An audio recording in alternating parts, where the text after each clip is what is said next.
Conference Center in Abuja. As guests filed into the venue of the event, looking different shades of beautiful, family members of the groom danced into the hall, followed by parents of the bride, who were accompanied by their family members, friends, and well-wishers.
The toast was proposed by the younger brother of the groom, Perry Ogweche. The cake cutting exercise was supervised by former First Lady of Nigeria, Dame Patience Jonathan, supported by Hajia Titi Atiko Abubakar. 1, 6, 8, 10, and now let's go to love.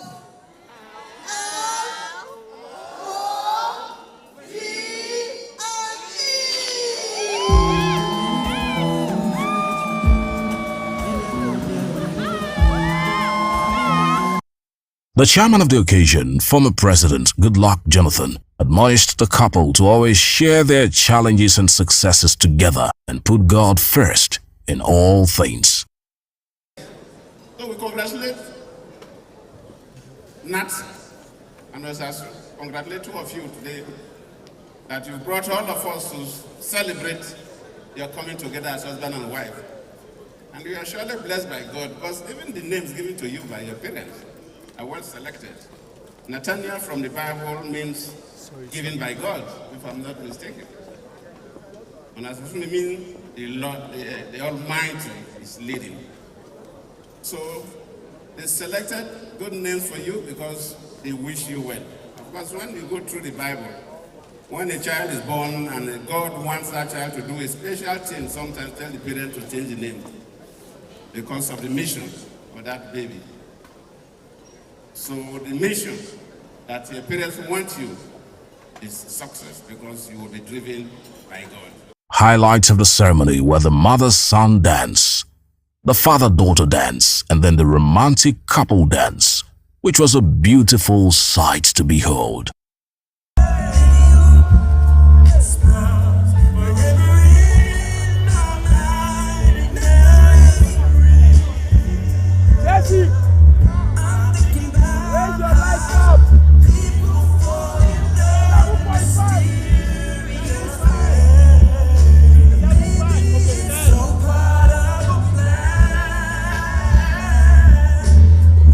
Just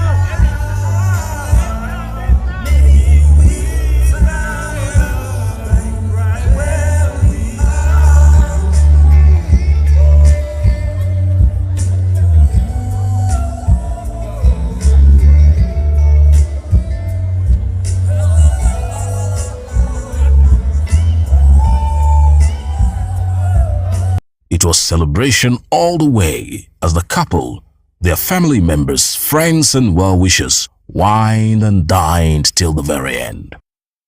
From Biscon Communications, it's happy married life to the latest couple in town, Nathaniel and Osasua Ogwiche.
Many thanks for joining us today on Biscon Television Foreign News. I'm Stella Opara, and coming up in the news, Iran's president Ibrahim Raisi dies in helicopter crash.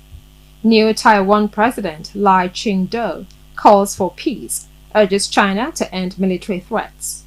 ICC seeks Israeli Prime Minister and Hamas leaders' arrest for war crimes. And South Africa's top court bars Zuma from standing in election. We'll bring you details shortly.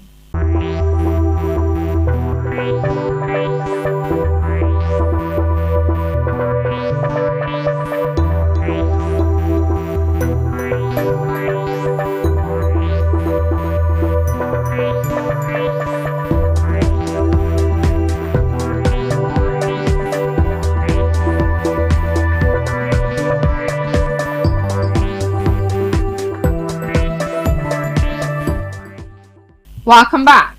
You're watching Biscon Television Foreign News. Now the news in full. Iran's President Ibrahim Raisi has been killed in a helicopter crash, state media confirmed. Foreign Minister Hossein Amir-Abdollahian was also killed in Sunday's crash, along with several others. The helicopter, one of three traveling in a convoy, crashed in heavy fog in the north of the country. The president was heading to the city of Tabriz in the northwest of Iran after returning from a dam opening ceremony on the Azerbaijan border. Raisi was a hardline cleric close to Iran's supreme leader, Ayatollah Ali Khamenei. Meanwhile, Vice President Mohammad Mokbar is expected to take over as president. Iran's constitution says the first vice president takes over for an interim period of 50 days if a president dies in office. Also, Iran's cabinet has appointed Deputy Foreign Minister Ali Bagheri Kani as acting foreign minister following the death of Hossein Amir-Abdollahian. Taiwan President Lai Ching-te asked China on Monday to stop its military and political threats, saying in his inauguration speech that peace is the only choice and that Beijing had to respect the choice of the Taiwanese people. China responded by saying Lai had sent dangerous signals that seek to undermine peace and stability across the Taiwan Strait. Lai, addressing the crowd outside the Japanese colonial-era presidential office in central Taipei, repeated a call for talks with China, which views the proudly democratic island as its own territory and has never renounced the use of force to bring it under Beijing's control. China's Taiwan Affairs Office said Lai's comments fully exposed his true nature as a Taiwan independence worker, adding that the situation in the Taiwan Strait was complicated and grim. China repeatedly called Lai a separatist who risked war in the run-up to his election in January. Taiwan has faced pressure from China, including regular Air Force and Navy activities near the island, since the election victory by Lai, 64, who is widely known by his English name William. Lai, who took over from Tsai Ing-wen, having served as her vice president for the past 4 years, said people must be realistic about the threat and Taiwan must show its determination to defend itself.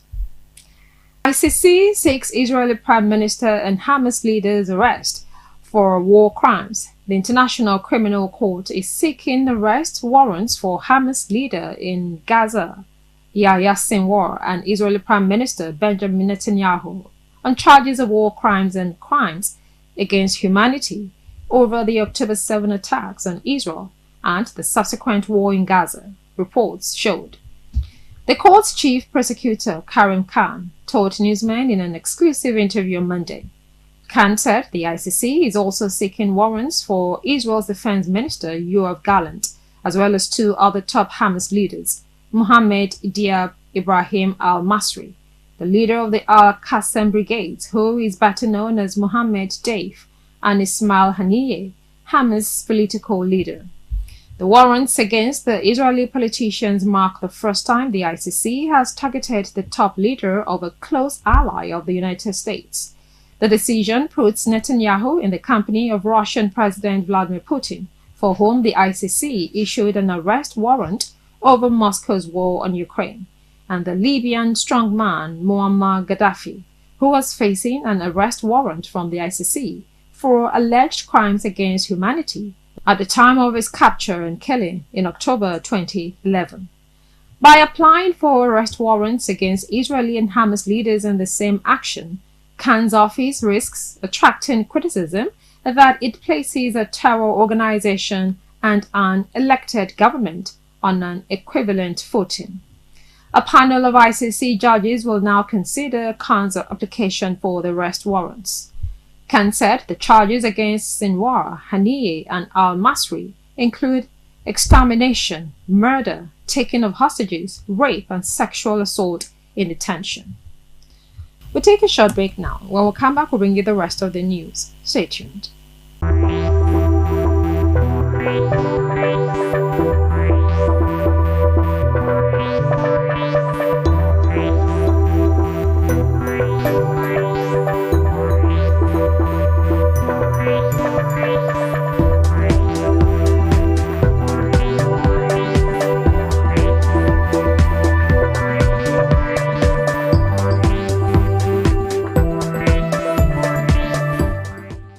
Welcome back. Now to the rest of the news. South Africa's highest court has barred former President Jacob Zuma from running for parliament in next week's general election.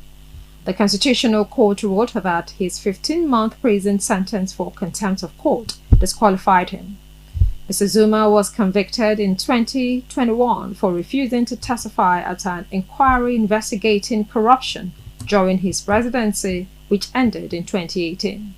He has been campaigning under the banner of the newly formed Umkhonto weSizwe MK party after falling out with the governing African National Congress ANC.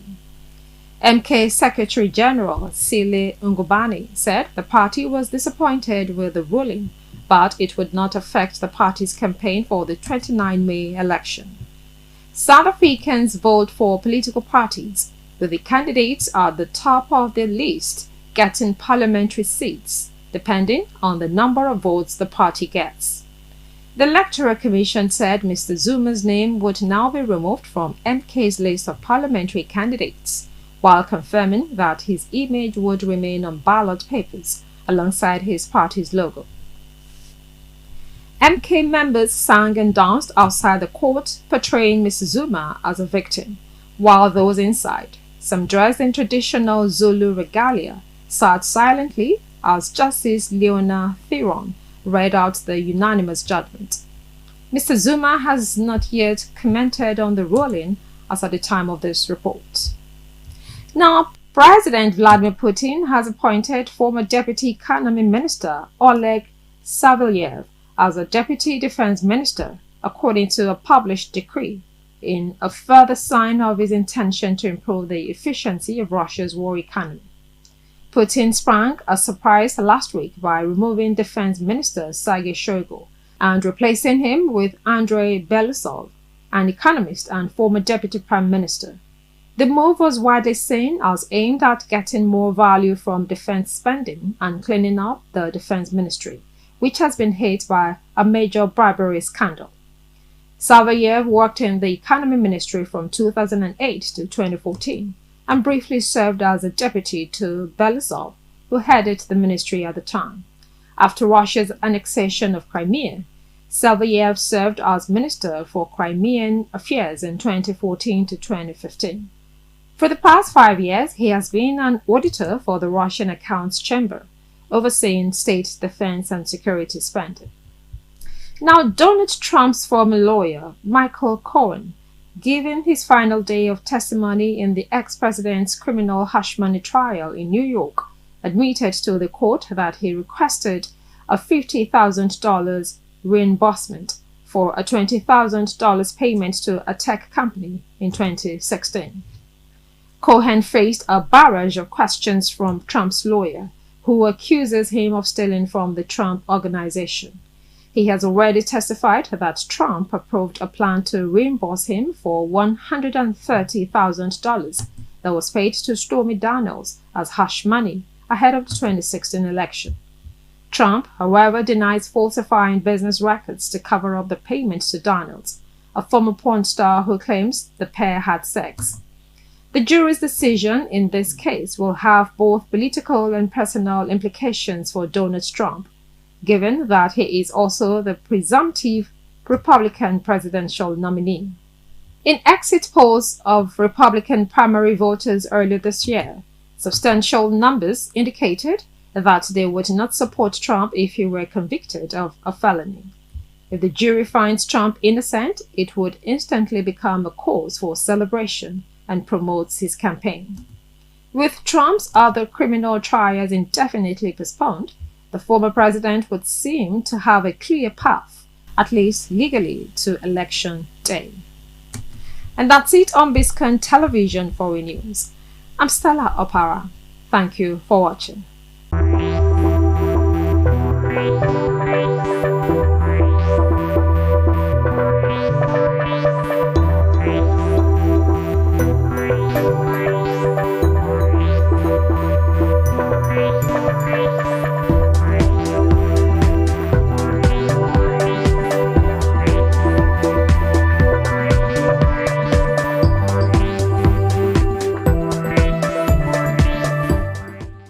State policing curbing insecurity problems in Nigeria.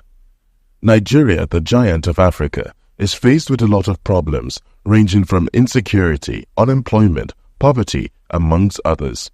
The nation is confronted with a myriad of security challenges ranging from terrorism to banditry, abduction, kidnapping, and killings. Despite being culturally rich and endowed with abundant mineral resources, Nigeria grapples with insecurity primarily due to negligence on the part of both the government and its citizens. The government, as outlined in the 1999 Constitution, bears the responsibility of defending the nation against internal and external threats. However, to effectively address insecurity, the government must solve the high rate of unemployment and poverty. There must be a concerted effort to prioritize indigenous education and uplift socio-cultural standards.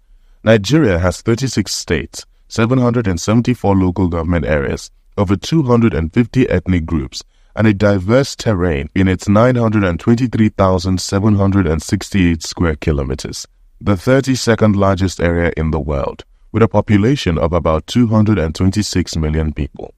Expecting a single police force to patrol and secure such a country is impracticable. The reliance on a single federal police force has strained resources and limited the capacity to address security concerns adequately across the country.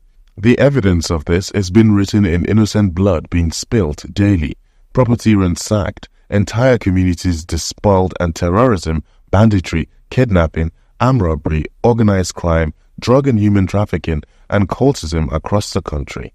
About 63,111 were killed across the country from June 2015 to May 2023 and cult gangs and in extrajudicial killings by security agents, according to the Council on Foreign Relations, Nigeria Security Tracker. Also, the single police force has failed woefully to protect citizens, of whom 5,135 have died in violence in President Bola Tinubu's first 7 months in office, according to the International Center for Investigative Journalism.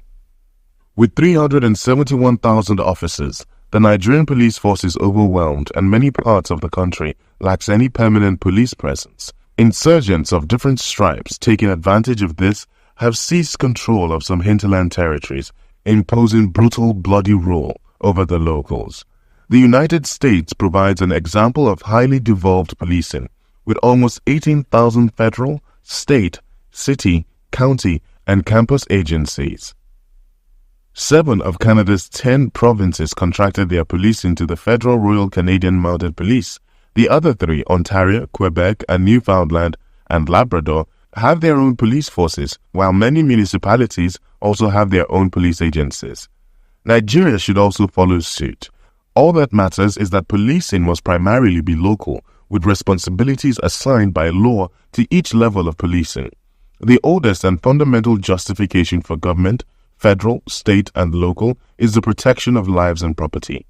Fears that state police forces could be susceptible to political influence and abuse by local authorities, leading to human rights violations and biased enforcement of laws, can easily be dealt with by the State Police Board, oversighting the operations of the command under it. To address this, the federal government should grant the state center a role in the appointment of regional police heads. Some strategies can be employed, and of course the security personnel, I believe, should have 1 or 2 strategies that they can put in place. If they think state policing is best and it can be recommended to the government, it can be approved, then fine, because of course I would not want a situation where I fall into the hands of kidnappers or a loved one. So if I don't wish that for myself, I don't wish that for anyone at this point. So if state policing is the solution, if there is some other way that we can use to just, drive this into the lowest possible rate, then it will be good for everyone. Because first of all, if we don't feel safe, then I can't do business, then I can't go to work and feel comfortable. I can't hang out with my friends, I can't travel to do anything. And once I don't feel safe, that means you've literally hindered every other thing that would even bring about the so-called economic development. For example, you don't expect me to send, if I have a trailer or a truckload of goods across different states when I'm not sure how safe the highways are. So, like I said initially, I may not be the best person to recommend for the security personnel, but if they know some way that the government can approve for them to go ahead to curb the insecurity, then they should go ahead. Even our normal policing have issues already. I mean, we have been fight already. When we say police is our friend, it is becoming like a stereotype. People are no more safe anymore, even with the police being on our side. Now, state policing and other policing, I mean, to me, all the ideas about policing need to be, it needs to be checked. We need to check it properly. We need to put factors in place to check all these departments, all these armed forces.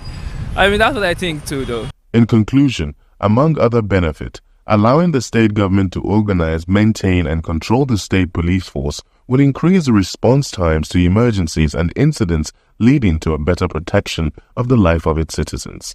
It will enable them to understand and address the specific security challenges faced by different regions within the country, allowing for tailored solutions to local issues.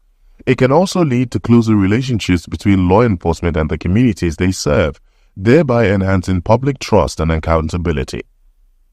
State police can also focus on preventing and detecting crimes at a local level, leading to better overall security and safety for citizens. Furthermore, they can adapt their strategies and resources to the specific needs of their respective states, allowing for greater flexibility and local control over law enforcement efforts. Who's your guy?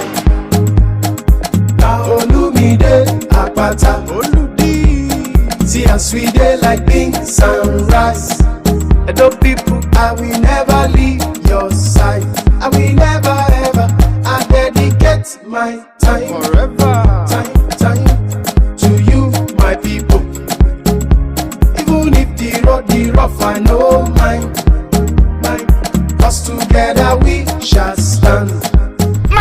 Make we all come out on election day and vote Olumide Osaigbavo Akpata, una guy as governor of Edo State. He ready to change our story and bring better life for we and our pikin them. Vote Labour Party, the party for Papa, Mama and Pikin. Make we vote well oh. Oludi, confirm. Now you be our guy. Labour Party, forward ever. Olumide Akpata.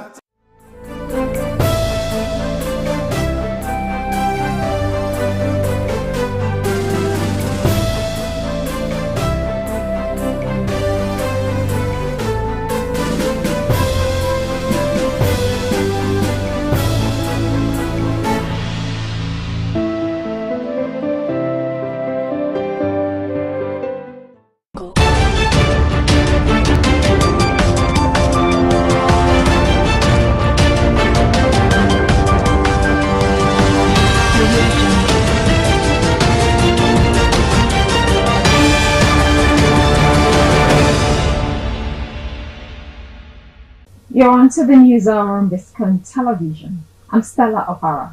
Thank you for joining us again.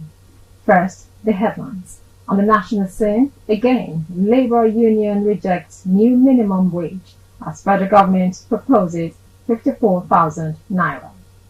Railway workers gave Governor Mba 7 days to replace demolished property. In business news, Opay, Moneypoint, others to resume onboarding new customers in months, says CBN. On the foreign scene, Greek court throws out shipwreck trial against 9 men.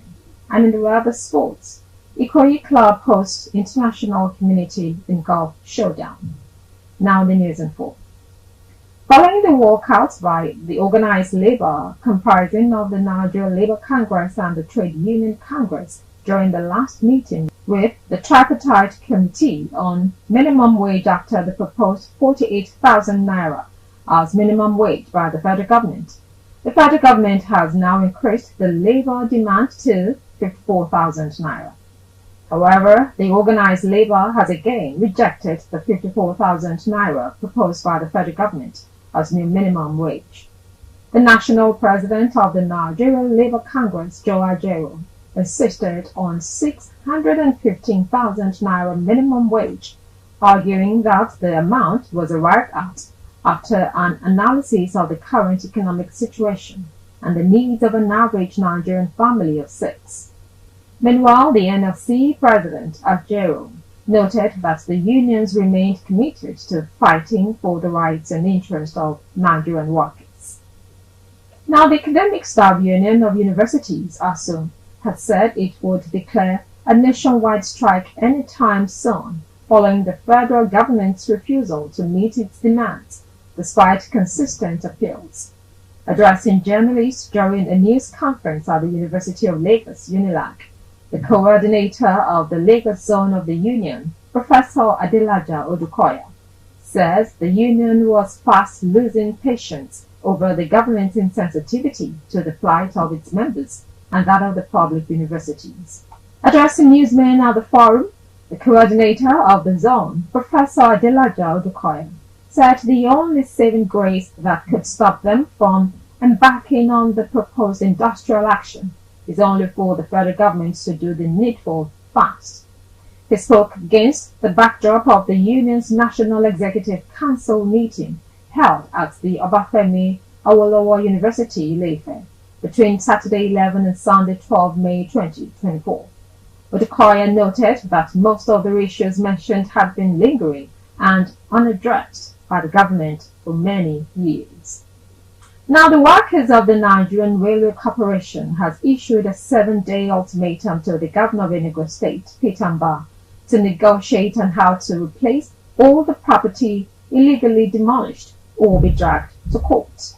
The workers staged a peaceful protest to register their displeasure over the government's impunity with which it demolished their offices, staff quarters, training schools, and workshops without any alternative place for the staff. The workers, who carried placards and chanted labor solidarity songs, marched through the demolished buildings. Addressing journalists, the President General, Nigerian Union of Railway Workers, Innocent Ajiji, described the demolition as outrageous and unacceptable, adding that the government carried out the exercise with impunity.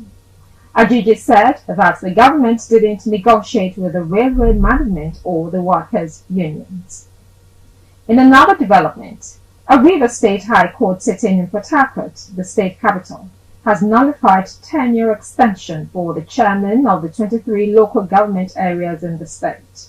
This was as the court declared the Local Government Law No. 2 of 2024, which extended the tenure of local government chairmen by 6 months after the expiration of their tenure as invalid.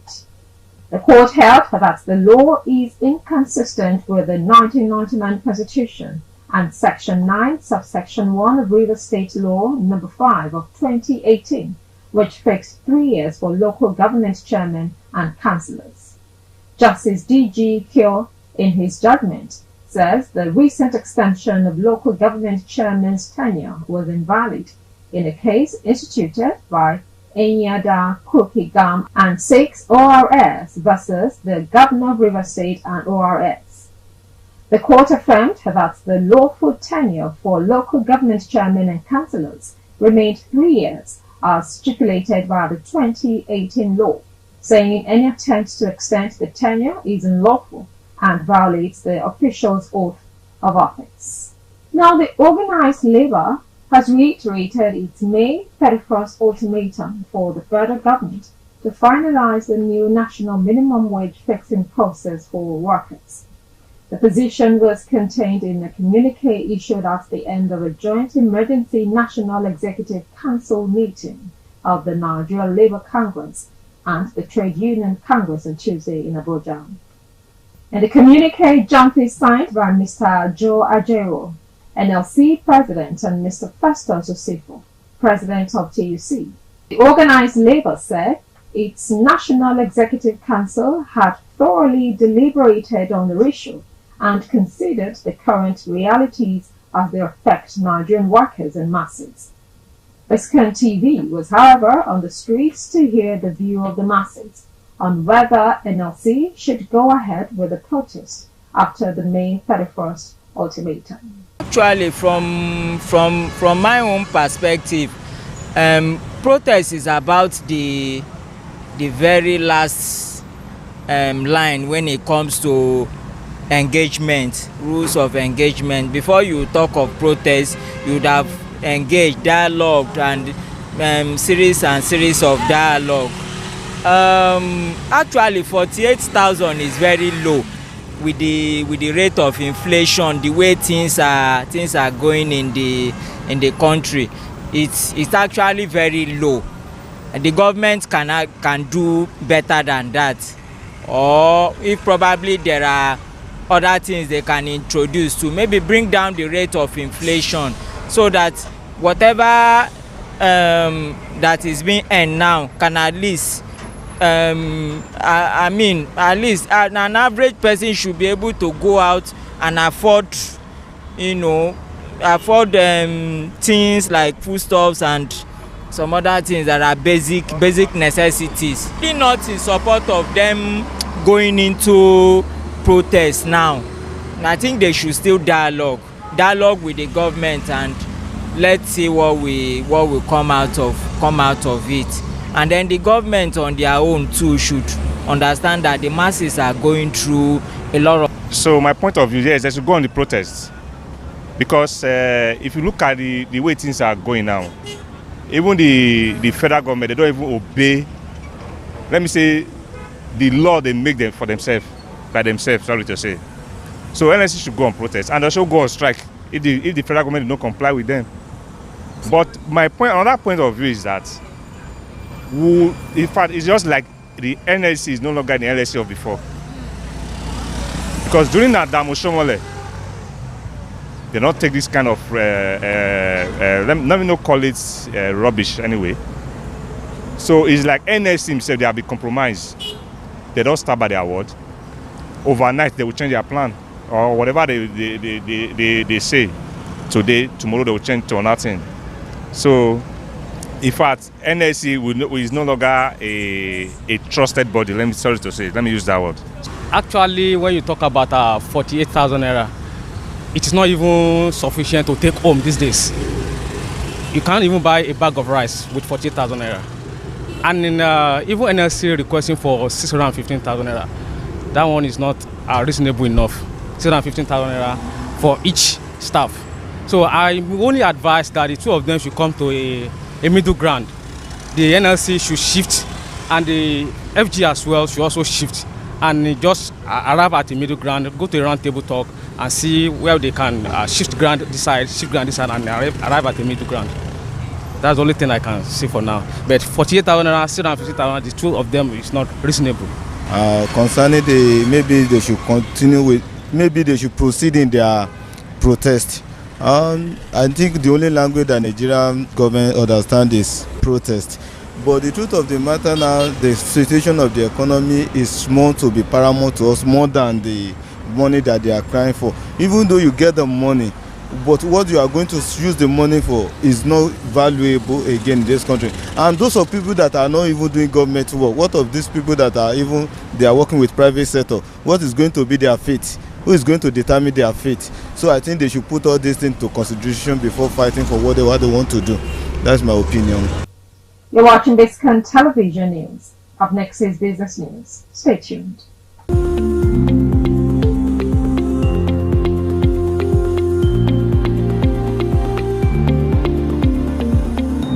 Welcome back to Biscon Television News. Now to business news. The Central Bank of Nigeria says mobile money operators, including fintech firms like OPay, HomePay, Kuda Bank, and MoneyPoint, will resume the enrollment of new customers in another couple of months. The CBN Governor, Olayemi Cardoso, stated this at the 295th Monetary Policy Committee of the Apex Bank in Abuja, when the MPC jacked up interest rate from 24.75% to 26.25%. The CBN chief said the Apex Bank has engaged many of the players on the need to strengthen their operations. Cardoso said to block money laundering and illicit flows, the Apex Bank brought up remedial measures that will help the sector to tighten up on onboarding and even existing clientele base. In April, the Apex Bank stopped fintech companies from onboarding new customers, a move that has been seen as a clampdown on the financial subsector by the Cardoso-led CBN. When asked why the Apex Bank took the decision, the CBN chief said reports that the CBN has decided to clamp down on fintech firms are farthest from the truth. He said the fintechs have not been singled out for any exceptional kind of treatment, adding that the CBN remained proud of the exploits of fintech firms in the last number of years, and the Apex Bank would continue to support and strengthen them. You're watching Biscon Television News. Up next is Politics News. Stay tuned.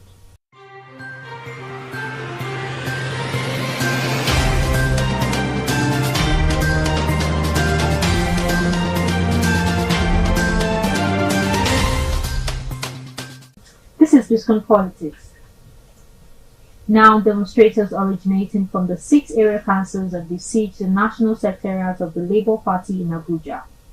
While there was no official explanations behind the event, the individuals were seen displaying banners, music and chants from various cultural groups symbolizing different ethnicities.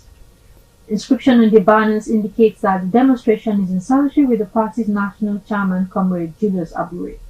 Recall last week that the national chairman of the Labour Party, Julius Abure, warned that the attempt by the Nigeria Labour Congress (NLC) to take over the leadership of the party will not work.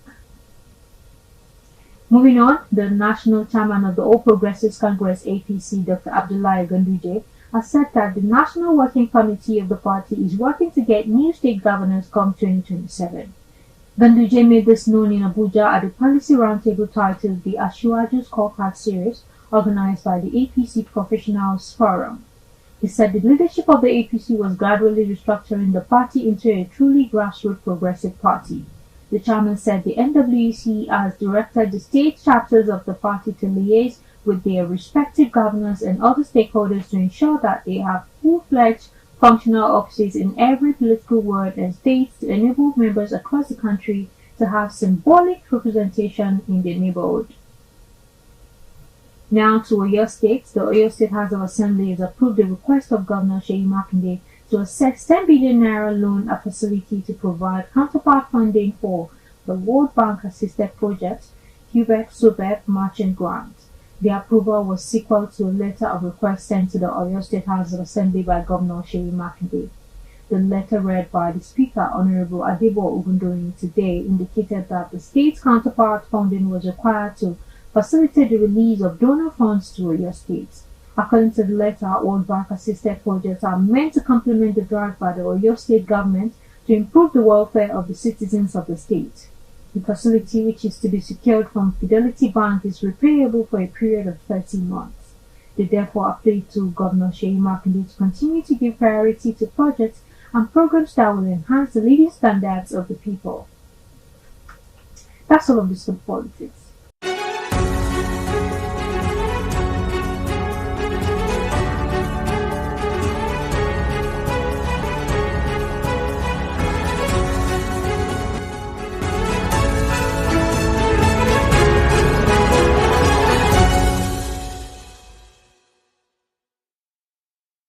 Welcome back. You're still watching Biscon Television News. Now to foreign news. A court in Greece has abandoned the trial of 9 Egyptian men accused of causing the biggest migrant shipwreck in the Mediterranean Sea for a decade. The judges in the southern port city of Kalamata wrote they did not have jurisdiction to hear the case on the grounds the vessel sank in international waters. It is feared more than 600 people drowned last June when an overcrowded fishing boat, the Adriana, sank on its way to Europe from Libya. The accused had faced life in prison if convicted of people smuggling and causing the sink of the boat. There were cheers among protesters outside the court as the judge's decision to drop the case became clear. Human rights groups, including Amnesty International and Human Rights Watch, said they had strong reservations about the integrity of the Greek investigation and evidence, and questioned whether the defendants would receive a fair trial. In another story, UK says some victims of a contaminated blood scandal would receive interim payments of £210,000 each before a scheme to pay comprehensive compensation is up and running, ideally by the end of the year. More than 30,000 people contracted hepatitis and HIV from infected blood and blood products in the 1970s and 1980s from Britain's state-funded National Health Service. Many derived from donations by higher-risk groups, such as prisoners which were pulled together. After fighting for decades for justice and recompense, the victims and their families were vindicated on Monday by the report from Brian Langstaff, chair of a public inquiry into the scandal, which has shaken Britain's faith in some institutions. Prime Minister Rishi Sunak made a wholehearted, unequivocal apology for the injustice, adding that those affected would receive comprehensive compensation with no limits to the total cost.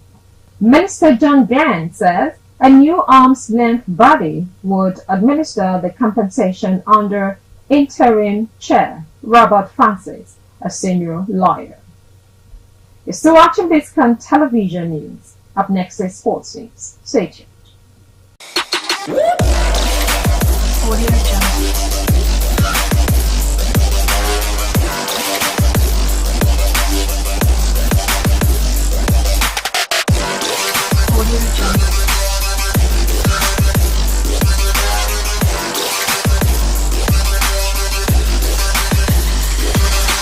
Hello, welcome to Sport News. Bravo Stars forward Tukiru Alimi has revealed the secret behind his goal-scoring feat in the Nigeria Premier Football League. Halimi said total dedication and hard work played a key role in his remarkable scoring form. Scoring 14 goals in the NPFL has not been easy. It's been hard work, he told Rooted in the Game. I'm still very much active and pushing to add to the tally and help my team. achieve as objective at the end of the season. The former shooting star hitman has scored 14 goals this season. Alimi is currently the joint highest goal scorer in the current campaign alongside Enyimba's Chijioke Mboma. Now, Ikoyi Club 1938 Golf Section is set to host his Nigeria vs International Community Match Play on Saturday, May 25, celebrating the enduring values of golf among Nigeria and the international community of golfers. The match play promises to showcase skills and sportsmanship, attracting golf enthusiasts from diverse nationalities. Speaking during the press conference on Monday, the captain of Ikoyi Club Golf Section, Sade Adekule, expressed the club's commitment to fostering an inclusive environment for all golf players and enthusiasts. Captain of the international community, Mark Walsh, echoed the sentiment of the golf section captain on the impact of golf in building collaboration and cross-cultural engagement. Similarly, the captain of the Nigerian side, Ademola Apidogun, added, "The game offers opportunities for networking and to deepen the relationship between Nigeria and international communities." Abidogun also boasted ahead of the golf clash on Saturday, saying, "We will use the battalion strategy for going to battle with them hard and will be more tactical."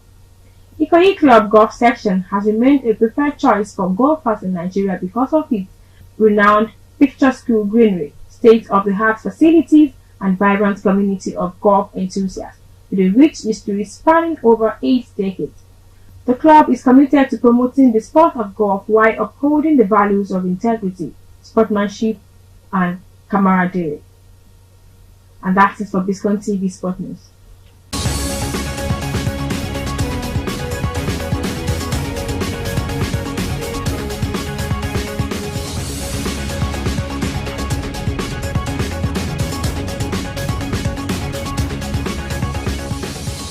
Welcome back to Biscon Television News. Now to entertainment news.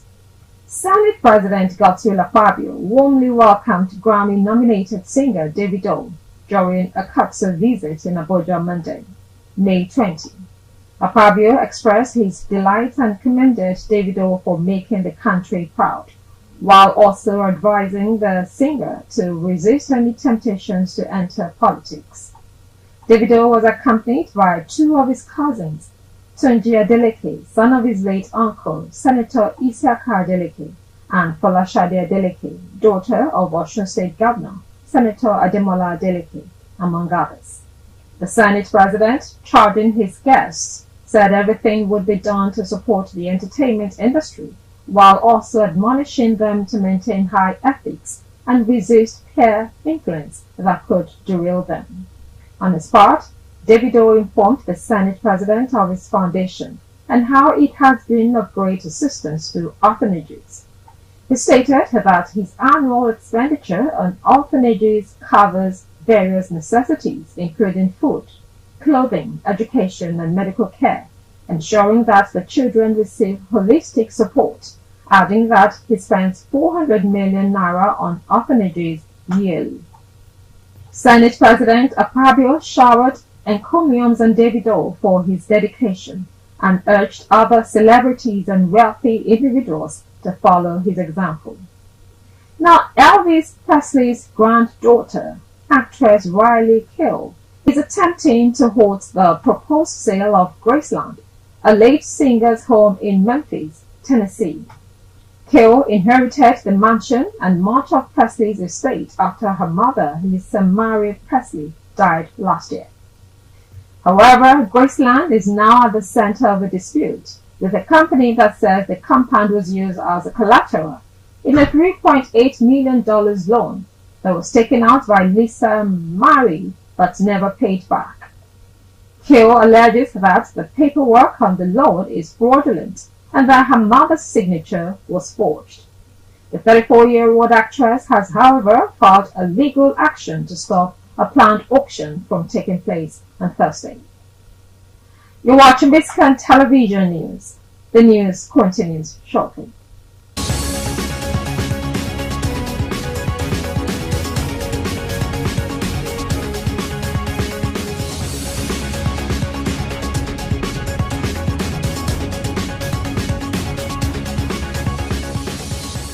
Welcome back.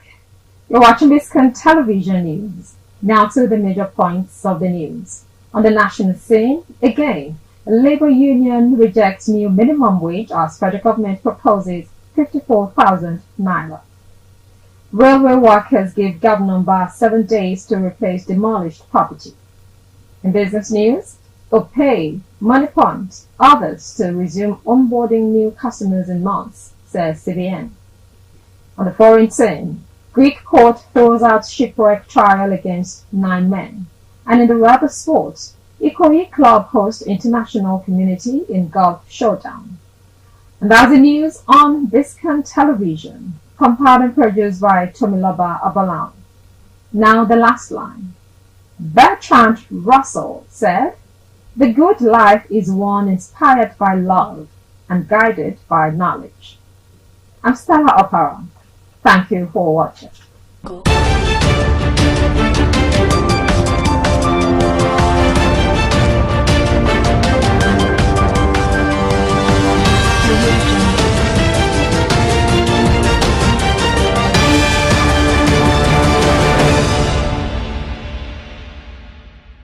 Hello, I'm Bimbo Oloyede. For almost 50 years, I've had the rare privilege of connecting with you, either at live events or through your TV screens, but you probably know me more as a news anchor. I want to seize the opportunity of my 70th birthday to raise 100 million naira for cancer research and the treatment of cancer patients in public hospitals. Cancer doesn't care, you see. It doesn't care about age or size or gender or complexion or organ. It simply strikes anytime, any day, anywhere.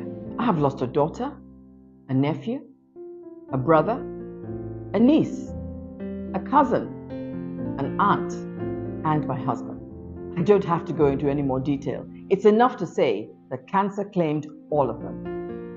But at least during those trying times, I received help. Will you help me to facilitate research? Will you support this fundraising drive to provide items that every patient can use, no matter their financial status? I am convinced that I must do something significant to make life more comfortable for cancer patients. But I know that I can't do this alone. Our target is 100 million naira. So please don't wait for my fundraising team to approach you. People need your help now. The account name and the details are displayed on your screen. Please help me raise 100 million naira for cancer research and the treatment of cancer patients in public hospitals. Let them receive treatment with dignity and with hope. I am Bimbo Oloyede, and I thank you. Oludi Ebobo, Edo people, who's your guy? Now Olumide Akpata, Oludi. See as we dey like beans and rice. Edo people, I will never leave your side. I will never ever. I dedicate my time forever, time to you, my people. Even if the road is rough, I know mine. Cause together we shall stand. My people, make we all come out on election day and vote Olumide Osaigbovo Akpata, una guy, as governor of Edo State. He ready to change our story and bring better life for we and our pikin them.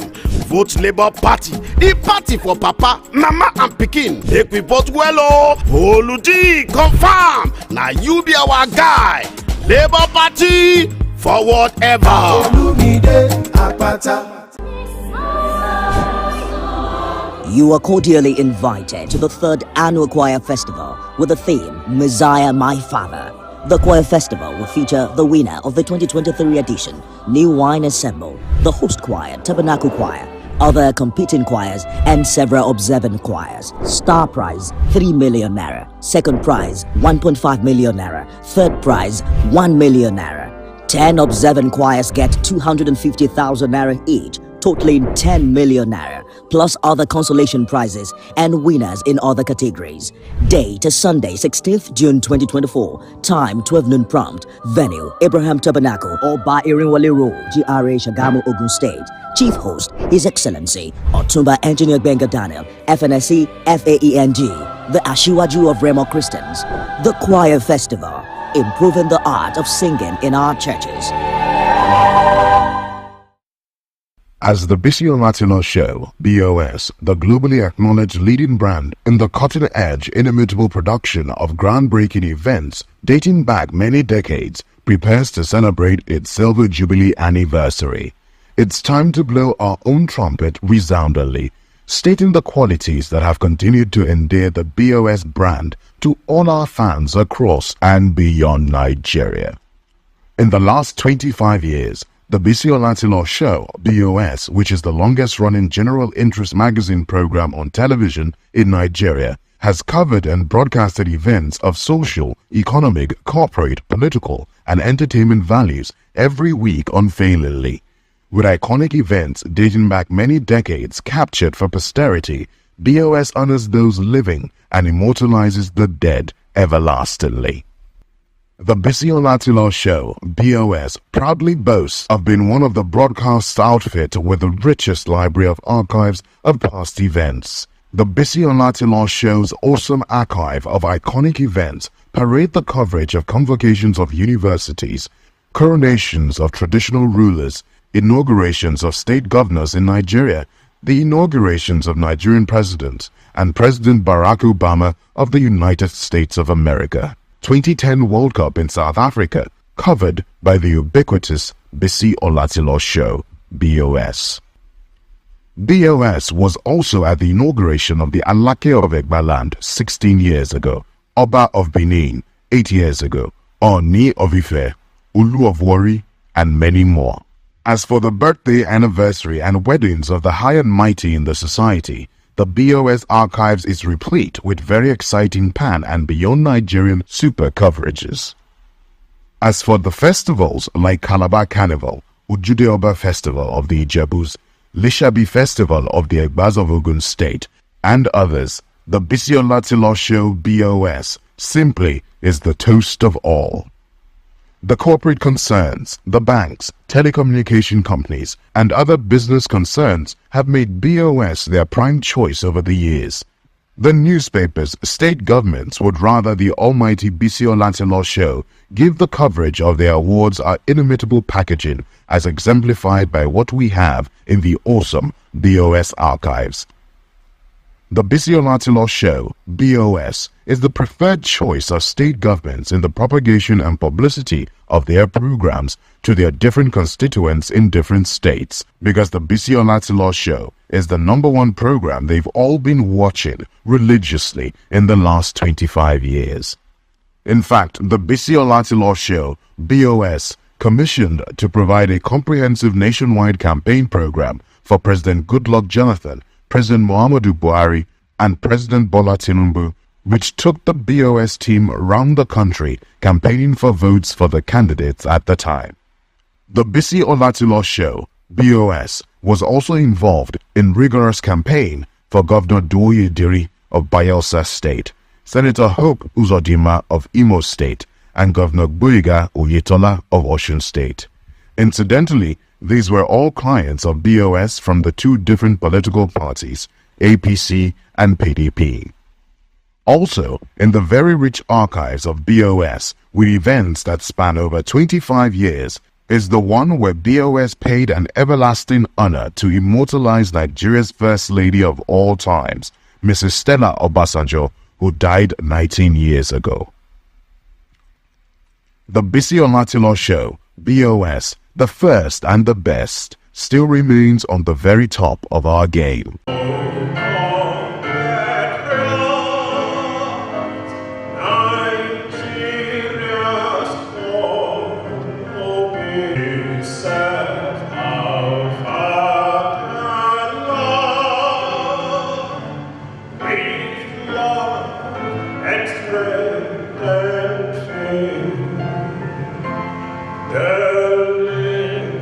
God of our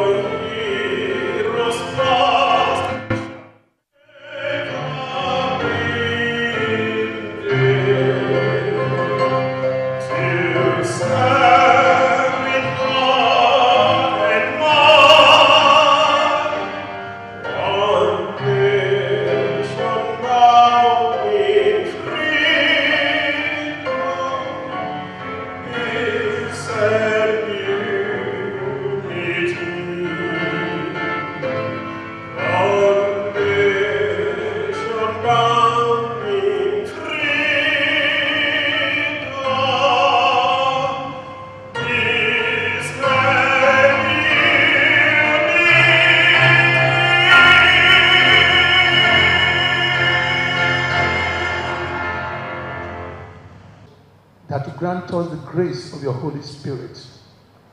Guide our speakers and help us to be open to what they are saying.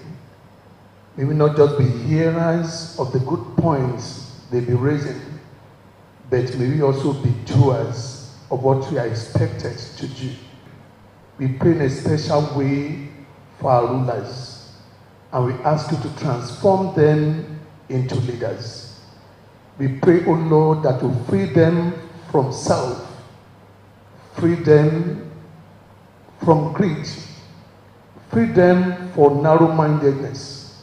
May they think about the good of their people. May they think about the future generation of children and youths in this country. And may we all be willing to make all the sacrifices we need to make. Son and of the Holy Spirit.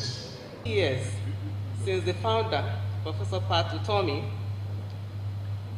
started activities to protect and support oppressed poor widows, and 25 years since he started the TV program, Patito's Gang.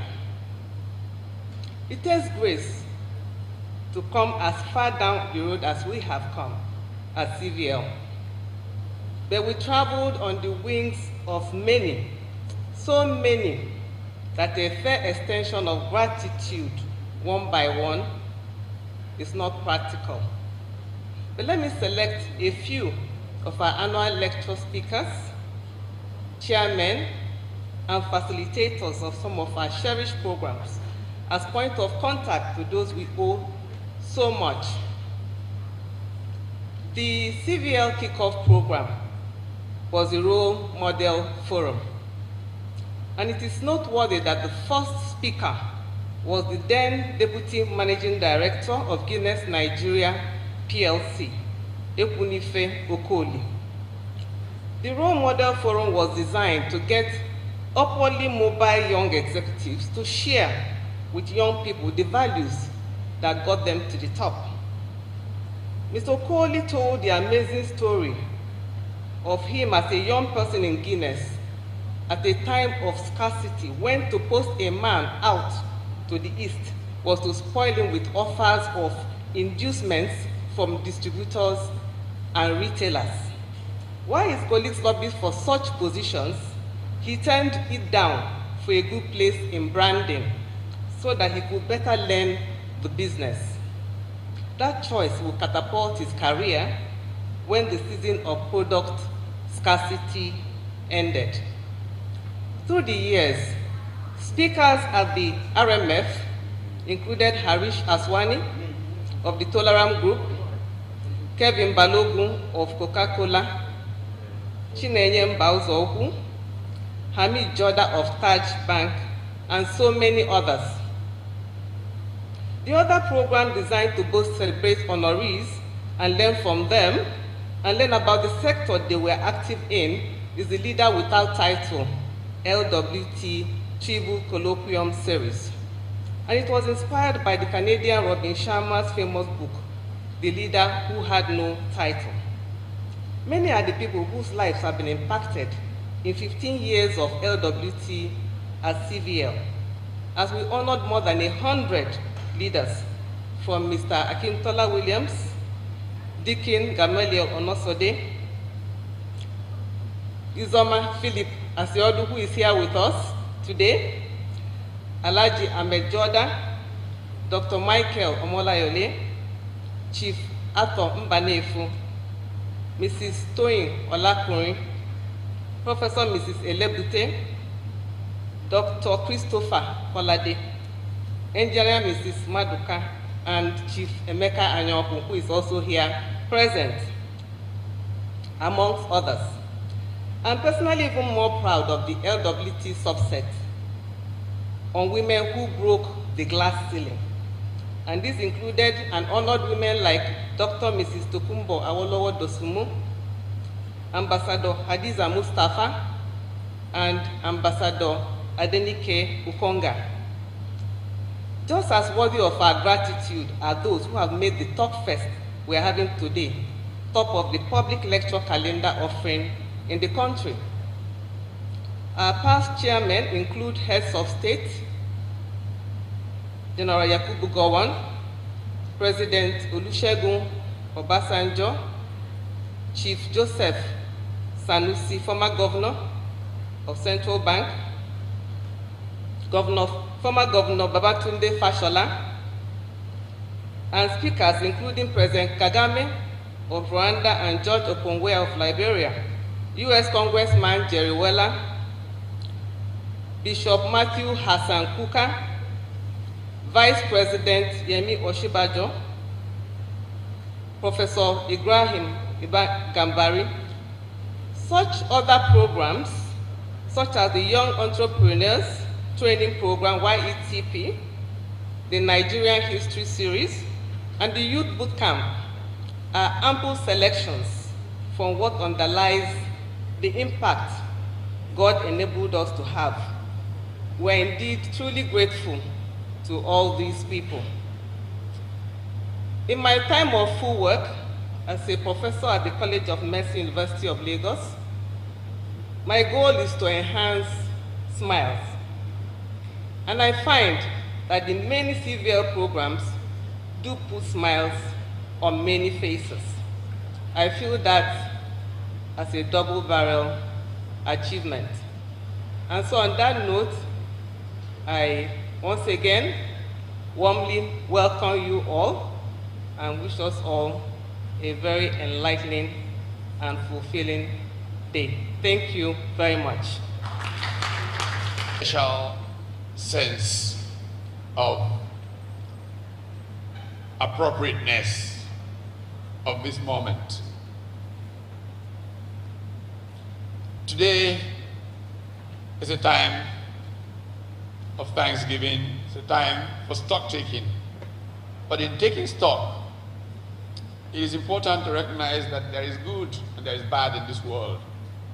But our purpose is what really matters. Our purpose is to be co-creators with God, moving creation towards its perfection. And all the effort that has come through in trying to run all the programs that CVL has run, it's about how to make for a better world so that those who come after us will have a more noble humanity. And in going through that this morning, I want to say that my remarks are written down in this little magazine brochure that is with you, and you can read it at your leisure. There's plenty to read in it. Actually, this is a collector's item. Please keep it and read every word that is printed there. But really, truly, what I wanted to focus on is that in spite of all that seems bad, there's so much good that has been done in this country. And some of those who have done that good are in this room. And we want to salute them. I take an example, a very simple example. There's a book that I have just written. It took me 45 years to write that book, believe it or not. Yes, I've written many books. This one started getting written when I was a young graduate student. It was completed only a few weeks ago and will be upgraded in less than 4 weeks from now, because it's all happening. As we'll speak to that book in a few minutes. But our country has been challenged, not because people are wicked. It's challenged mainly because people are ignorant and they don't make the effort to learn enough to do what's good for even themselves. The many people we think are horrible people who will find out that what they thought they were doing in self-interest or for selfish reasons actually is loading a gun and shooting themselves in the foot. But they are not knowledgeable enough to realize that's what they are doing. And that's what the big tragedy of the Nigerian condition is. A very simple opportunity, but let me just take an opportunity to say thank you to many who have done their work well. Tribute to men who have been shining light, like Chimemeka Anyaoku, for example. This country has depended on oil and gas, for example, forever. And there's a case study I've written on that is in the book that we're going to present today. This is the most successful company. Anybody who disputes it can challenge me in our country. And it's a government partnership with private sector. The possibilities of Nigeria are infinite if we could just think a little bit, put on the patriot's garb, put on the garment of love, because leadership is all about love. If you can't love, you can't lead. To love is to lead. Our goal really is to build a civilization of love. If we can build it, we will have a great country. We will be a successful people and we'll have peace. Thank you. Welcome. Humility, gentility, and action. I used to visit him when he was the governor in a cottage house, he with his beautiful wife. And he was there that he developed and built the new Akwa Ibom that you all see. Architect Obom Victor Atta is the architect of the new Akwa Ibom. And then he did so well that today you saw the other governors who consolidated and replicate what he has done. Sir, you are welcome and thank you very much for what you have done to the people of Akwa Ibom. And we are so proud of you, sir. Thank you very much. Please, another round of applause for him, please.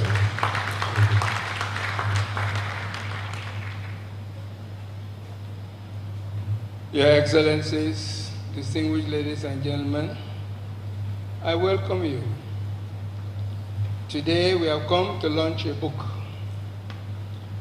that I believe will provide solutions for some of the problems that we have always had opportunity to analyze. But before we do that, we are going to have a lecture. And the topic of the lecture is democracy, governance, and national performance, the mutual relationship. Within the lecture, we are expected to discuss power, politics, public process, and performance. And I would like to add people, because all of these are aimed at getting us a better country, a better people in the world, particularly in our country. We have always had analysis of our problems, but sometimes we shy away from preferring solutions. And when those solutions have been brought forward, we are not able to implement them. Maybe the time has come for us to realize that unless we take some positive action, nothing will happen. We'll continue to grumble and the situation will only get worse. It is not my place to provide the lecture today, but I know that in politics, perhaps it is in politics that the saying that power corrupts, but absolute power corrupts absolutely is very true. It is in politics that absolute power will corrupt to the point that that sort of absolutism has no place in democracy. So today, we must concentrate on democratic principles and insist that our country follows them. And of course, the primary basis of democracy is elections. We have to find a way of getting our elections right. Unless and until we are able to put the people we want in office and able to remove them when we are dissatisfied with their performance, we will remain where we are. Ladies and gentlemen, it is my hope and my expectation that both the book and the lecture will give us the solution to some of the problems we want to solve in this country. Thank you very much for coming. So welcome, and I'm very pleased to be here. In fact, this is a homecoming for me. It's been a few years because of COVID and other interruptions since I've been in Nigeria, and it's wonderful to be back. And I'm deeply grateful to Professor Pat Utomi for inviting me to deliver this keynote lecture. And I'm really pleased for the opportunity to speak with you today. It's a very distinguished and thoughtful group, reflecting on crucial issues at an urgent time. And I'm really pleased and honored to be included. I'm also especially grateful and appreciative that Professor Utomi began with an appreciation for so many people in the room who represent a better direction for the country and who have given so much to the political and economic advancement of Nigeria, because some of what I'm going to say is quite critical of developments in the country, and we need to appreciate that there are ways forward and people who can bring it forward. So let me begin by making a few remarks. Let's see if we can do this. Does that work?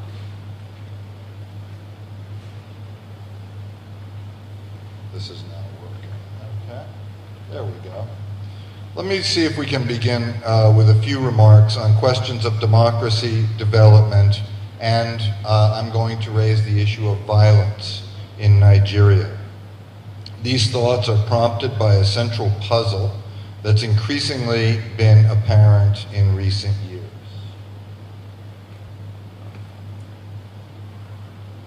There we go. A central puzzle that has been increasingly apparent in recent years. Nigeria has achieved a political milestone. The Fourth Republic has endured as a civilian electoral regime, and indeed the longest regime of any type in the nation's post-independence history. We have just gone through a 7th election cycle since 1999 with a constitutional transition of government. And in the history of the Fourth Republic, a peaceful turnover from one presidential incumbent to another and from one ruling party to another. Democracy has been more resilient in Nigeria than many of us would have expected if we think back 25 years. And yet, Nigeria has also become increasingly violent in the past 2 decades, with multiple insurgencies, communal conflicts, land disputes, and widespread criminal activity. It is fair to say that the country now faces a general crisis of security, as government cannot provide basic protection for much of the population or territory. Why is this so? The current dilemma was not inevitable. During the democratic transition, for which I was privileged to be here during those very hopeful founding elections in 1999, Nigerians looked forward to political freedoms, democratic representation, and a greater possibility for shared prosperity. Conflict seemed to be a symptom of the corruption and unaccountability of military rule, with democracy as an attractive possibility for greater peace. And there were many reasons to share this optimism at that time. Comparative experience around the world tells us that democracies can be more successful in meeting popular demands, in allowing for political choice, and in providing options for negotiations and compromise. The world's strongest democracies are also among the world's most stable countries. Other large federal democracies have seen episodes of conflict resolution and greater stability after grappling with their own periods of intense unrest. India had a great deal of turbulence in the 1980s and 90s from insurgencies, political violence, and regional clashes, religious clashes, yet violence has been trending downward in India steadily for 25 years. Indonesia had a huge upsurge in conflict, a secessionist movement, and terrorist challenges at the time of their 1999 transition, the same year as Nigeria. Yet within a few years, they had achieved much greater stability. South Africa experienced intense political violence during the time of the 1994 transition, yet conflict subsided rapidly after the founding elections that brought Nelson Mandela to office.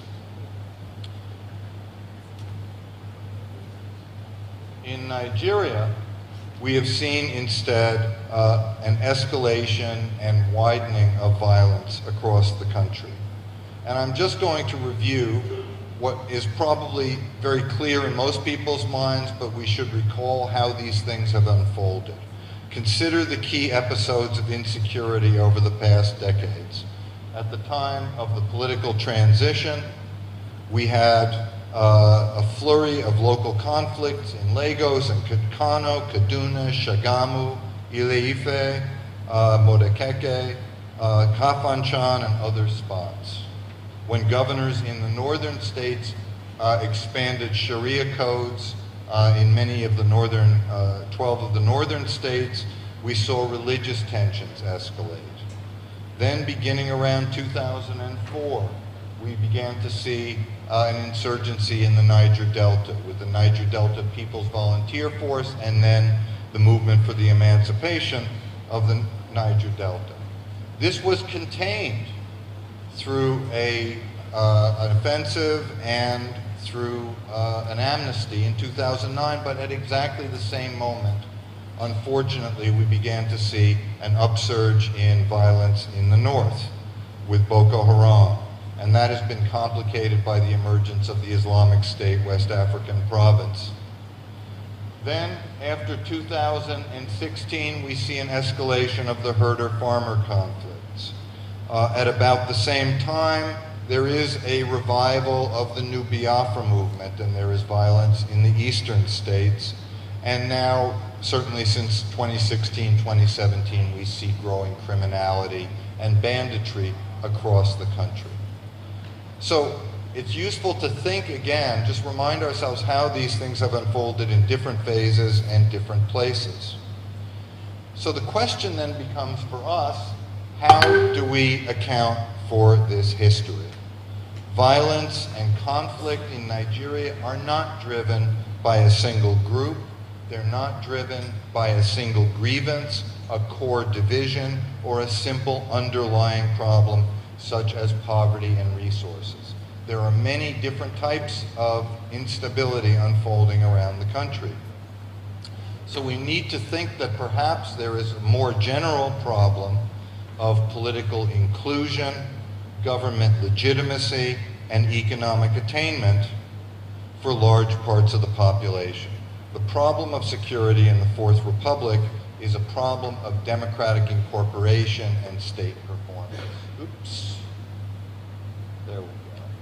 So I want to make 3 quick points and then conclude, because when the speaker says to conclude, this is everybody's favorite part of the speech. But I do want to make these 3 points quickly. First, the nature of the elite democratic bargain in the Fourth Republic has worked against broader representation across the Federation. Secondly, this same bargain has not fostered adequate economic development and broad-based economic growth, what we generally call shared prosperity. There is a severe democratic deficit in economic development in the Fourth Republic. And third, a divided elite and a marginalized population have turned too often to violent tactics in the struggle for resources and for identity. So let me quickly review each of these points. The Fourth Republic represents an historic bargain. Recall the 3 grand bargains in Nigerian history. The first was the independence bargain of 1959. It led to the First Republic, which unfortunately and tragically ended in military intervention and civil war. The second grand bargain at the conclusion of the Civil War was a focus by military and civilian elites to maintain national unity. That led to federalism, and it was facilitated by oil revenues in the first oil boom. We are now in the third grand bargain in Nigerian history, the Fourth Republic. After 40 years of failed democracy and military interventions and predatory military rule, elites agreed in 1999 to try to implant a durable democracy. This democracy has been resilient. And This is what is critical about the current moment. But the third bargain has lasted for 25 years, but still it has contained important flaws. Much of the bargain for the Fourth Republic has been negotiated by the three central minority groups from the North, from the Southeast, from the Southwest, who have dominated politics since 1959. The idea of the power shift, the idea of zoning, these were essentially bargains between the three big groups. Federal character adds some token inclusion, but many minorities are not in the tent. What are the central problems arising from this narrow coalition? First, we see, as the governor has reflected, the lack of institutionalized parties that could have national reach. The party system in Nigeria has shifted between dominant parties with a limited base, but with few durable links to voters or communities. Think about the political parties in Nigeria, including the dominant and the ruling parties who have governed. They have changed their name, they have reorganized, they have shifted their affiliations with, again, as Governor Atta has cited, elections that are often not free and fair, and party affairs that are often not democratic. The point is that citizens and voters in many parts of the country lack a strong stake in the current system. And indeed, the parties are often transactional, as politicians compete over the distribution of rents and spoils. Political parties do not project clear ideologies or party programs. As a result, the parties do not have strong voter coalitions beyond their regional support. This gives rise to a crucial problem of exclusion. For many groups at the political margins in Nigeria, they don't have a voice through the party system or through elections to the political establishment. They don't have access to power or policy. Without fair elections, accountable legislators, or responsive party organizations, substantial groups of citizens experience political disaffection. Electoral violence and low turnout are just two symptoms of this syndrome.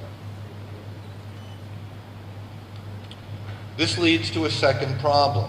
The first is some of the political problems that arise from the compact of the Fourth Republic, but also the failure of development, or the shortcomings of development should be noted.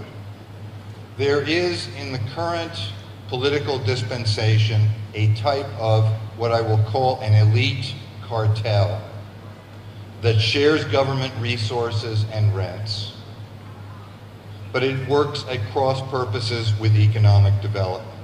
And here I want to acknowledge a long lineage of scholars and analysts who have pointed to the problem of political capture, the problem of political logic working at cross purposes with development. There's Richard Joseph and the emphasis on pre-Bendel politics, the late Professor Claude Ake, who has argued that there is a political logic that diverges from development. My own work on the comparison between some Southeast Asian countries and Nigeria that looks at the possibility of a developmental ethos in countries that are diverse, some countries that have a Muslim majority, some countries that have problems with corruption, but the possibility of development in difficult territory and difficult circumstances. Professor Utomi's many writings, but particularly his book, his recent memoir, Why Not?, which really reflects about political capture and elite politics in Nigeria. Zainab Usman's observations about political settlements and the nature of the political settlement working at cross purposes with development. And the Professor Omano Edigeji's important book, Democracy Without Development in Nigeria. Each of these authors has raised a central dilemma. the lack of a core bargain around development and broad-based prosperity. Pardon me, broad-based prosperity. I can pronounce that. Which, as Stefan Durkin reminds us, is a crucial foundation for political change. So the simple takeaway point here is that Nigeria's shortcomings in economic development represent a core political problem. A core problem of the political class, that as the way it functions as a whole. Even with the many good people in this room who have made impressive efforts to advance Nigeria, we know that as a class and as a grouping, the political elite has not delivered.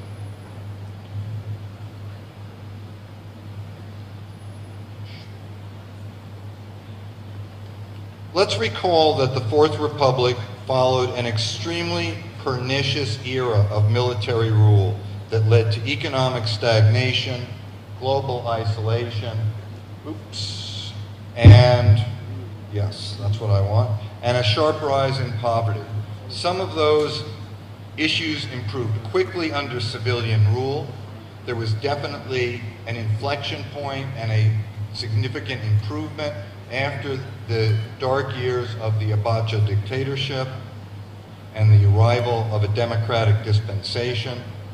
And it improved even more with the arrival of a new petroleum windfall in 2002, which opened dramatic possibilities for growth and diversification.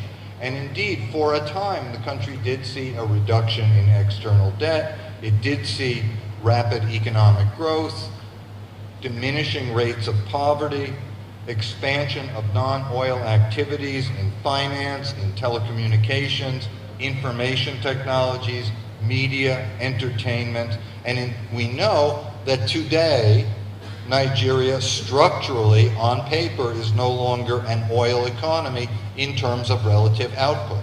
We know that finance and ICT produce more in Nigeria in terms of national output than oil and gas. But the country still operates, obviously, in a political economy of oil and gas, which is very central to the operations of the state. And indeed, let's look to the larger truths. Because of population growth, there are more poor people in Nigeria today than there were in 2000, despite lower poverty rates. So you see the poverty rate goes from about 43% in 2000 to about 30% today, which looks very hopeful, but Nigeria is a rapidly growing country. So the population estimates are, in terms of poverty, that there were 70 million people in poverty in 2016, 88 million Nigerians in extreme poverty in 2022, and over 100 million people today. This has to be a central fact that is acknowledged and is at the core of what we are all grappling with. Because of the youth bulge, unemployment remains stubbornly high, with many estimates well over 30%. Because many of the new and promising and diversifying economic activities in Nigeria are non-tradable and they have limited employment effects, they do not contribute to wider prosperity across the country. And economic transition to manufacturing and greater rural productivity still eludes Nigeria. And of course, we've seen that after the upsurge of economic growth with the last oil windfall, we see a rapid increase in GDP per capita in the early 2000s, but then that has come down and it turned negative during the post-2015 era because of lower oil prices and weaker oil markets. Coming back just a little bit now, but still not where it was earlier in the decade. Finally, we come to the problem of stability.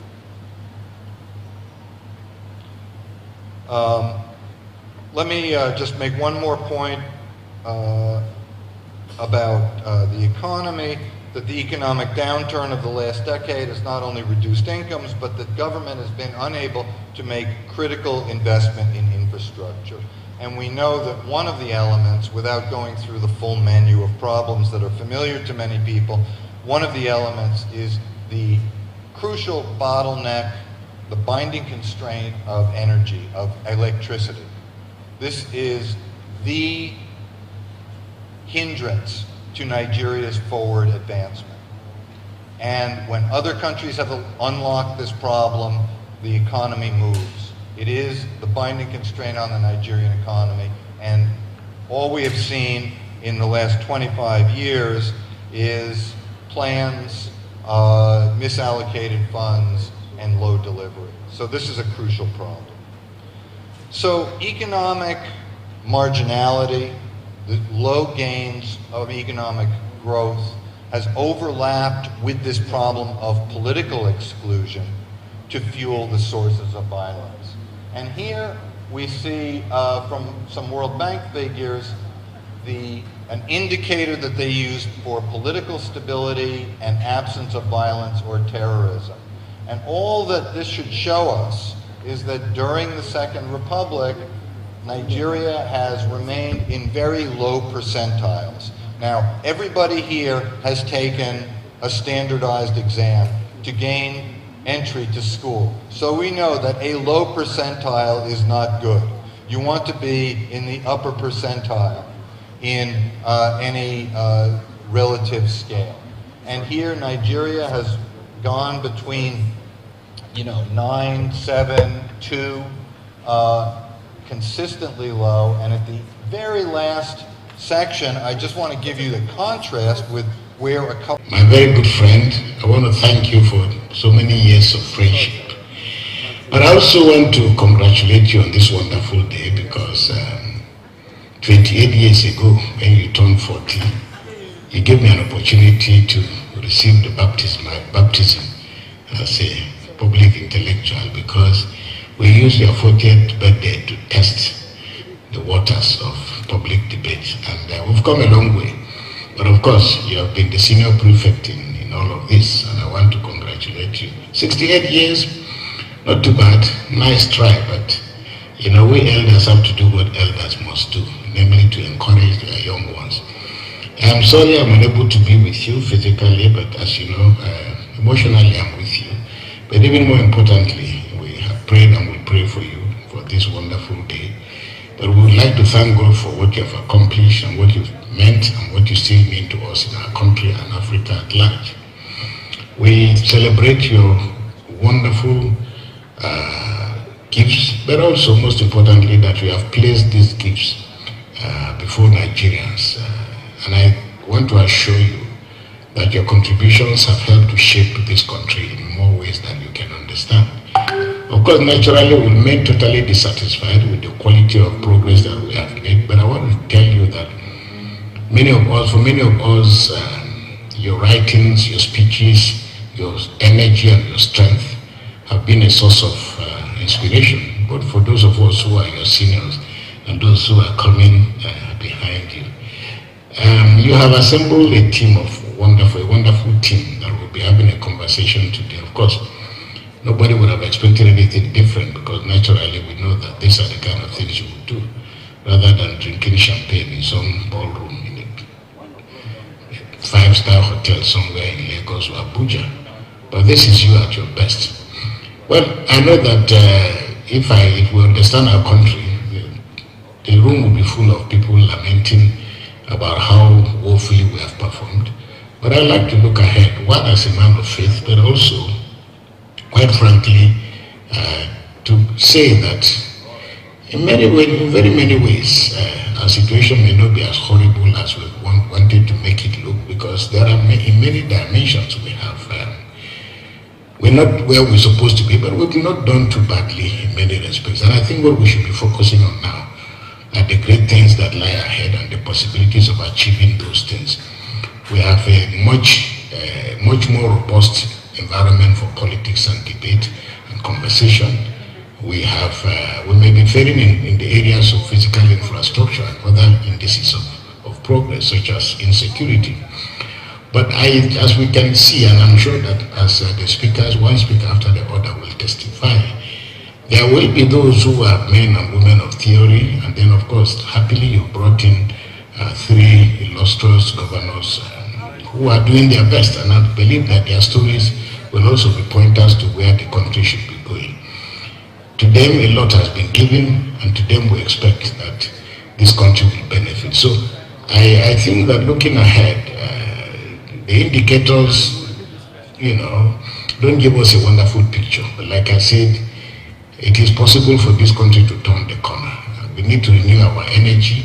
We need to renew our greater commitment. And we hope that those who are in the business of governance can also appreciate the fact that without a much more refined set of navigational tools based on serious analysis of the defects of the structure that we call Nigeria, it will be difficult for us to continue to govern by happenstance. So I want to congratulate you and thank you in anticipation for this conversation, and we hope that we'll be able to see the fruits of this conversation. And what can I say? I wish you all the best, many more years. In 2 years' time, you will be 70. But remember, I will not be standing in one spot. I will still be ahead of you because I'll be heading towards my own retirement. So once again, my dear friend, Pat, father, husband, friend, teacher, counselor, a very happy birthday. God bless you and God bless the Federal Republic of Nigeria. Bye-bye. Okay, mine is to simply say thank you very much, and thanks immensely to my elder, senior brother, mentor, Professor Pato Tommy, for the invitation. Unfortunately, I had confirmed some engagements outside of the country before now, so unfortunately I'm not able to join. I regret that. And mine is to simply, just 2-3 quick points. The first is to say a very happy birthday to you, elder brother, senior mentor, for this, happy 68th birthday. Yours has been 68 years of, how else to describe it, impactful life. Impactful life that has crisscrossed like a colossus around the country. And one that you have been involved. And I'm very excited because of this, the way you've chosen also to celebrate this 68th birthday presentation of this book. Because you've not just gone around the country speaking about the issues and the problems and the way to go, or offering solutions, but very importantly, and I think you've led very great examples, articulating these thoughts and proposals and ideas in book form, and keep getting involved. Participation is the key. Participation. And I do urge everyone who has something to offer, intellectually, by way of activism, by way of, in whatever form, just to get involved, or you stop complaining.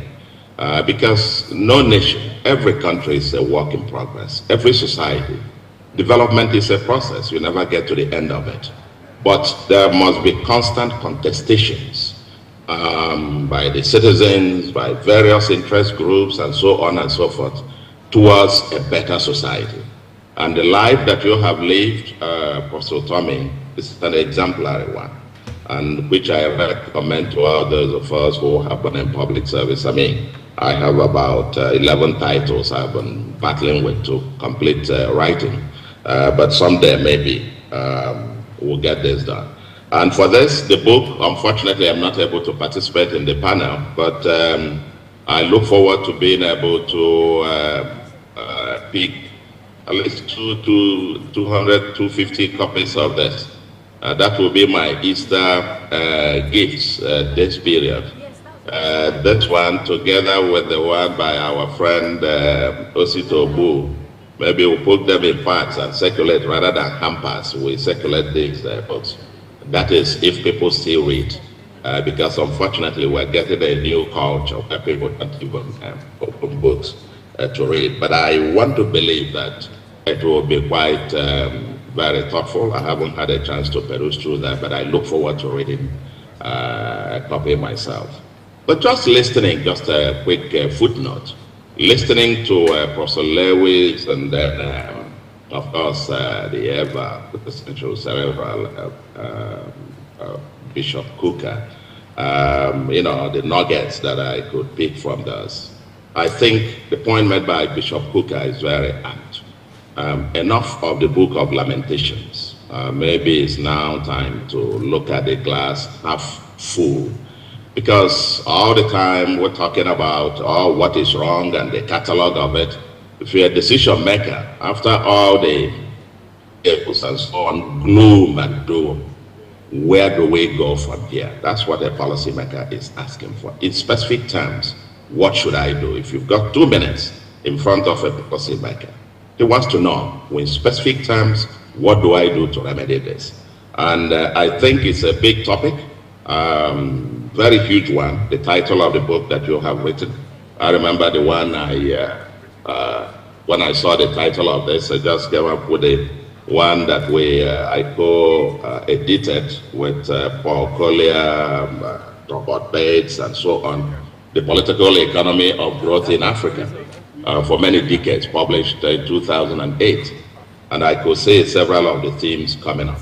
But our fundamental challenge is really how we leapfrog, listening to Professor Lewis, how do we leapfrog from this predominantly transactional politics and governance into one that is transformational? And I think every society is in that spectrum at some point or the other, where they are, and the foundations that you need to have in place for this to happen.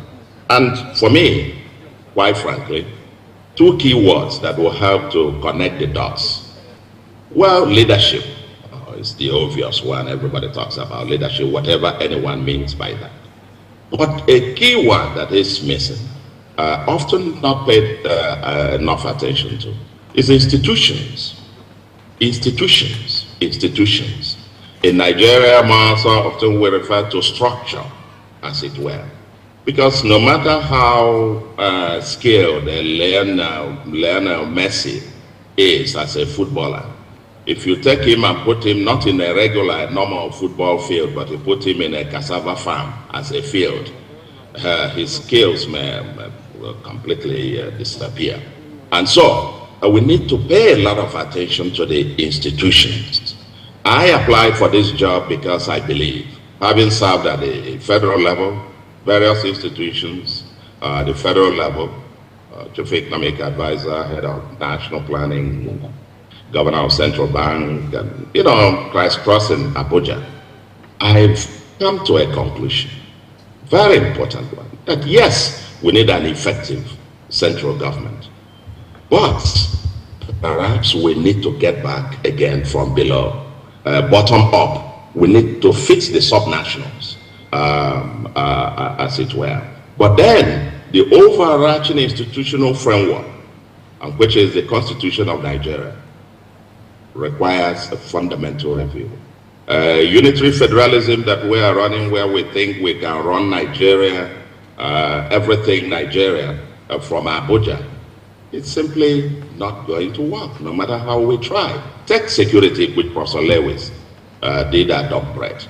To think that the 71 or so thousand policemen controlled from Abuja will police the 225 million Nigerians out there, and the federal government is not even in a position to fund that, as it were, and we're still debating whether to have state police or that, and so on and so forth. It's not going to work. Take the rule of law. Security, if you don't have security, law and order, and you think is a judiciary that is so centralized that everything ends up in the Supreme Court, that if somebody steals a goat in one village, they can litigate that matter and it will end at the Supreme Court and take 20 years or 35 years to settle. Somebody comes to buy land in Nigeria and a foreign investor and is encumbered. They go to court. It must end at the Supreme Court. And so you have 20-something, 30-something thousand cases there at the Supreme Court with how many justices to deal with? There are fundamental issues about, and you want speedy dispensation of justice, rule of law, and so on and so forth. So we have quite a huge work to do about the super-action institution. Of course, leadership is key, ultimately. We've seen that with America, that no matter the strength of the interaction between leadership and the institutions, when Trump tried to overturn the election, he would have succeeded if Mike Pence, if they didn't have strong institutions to resist him.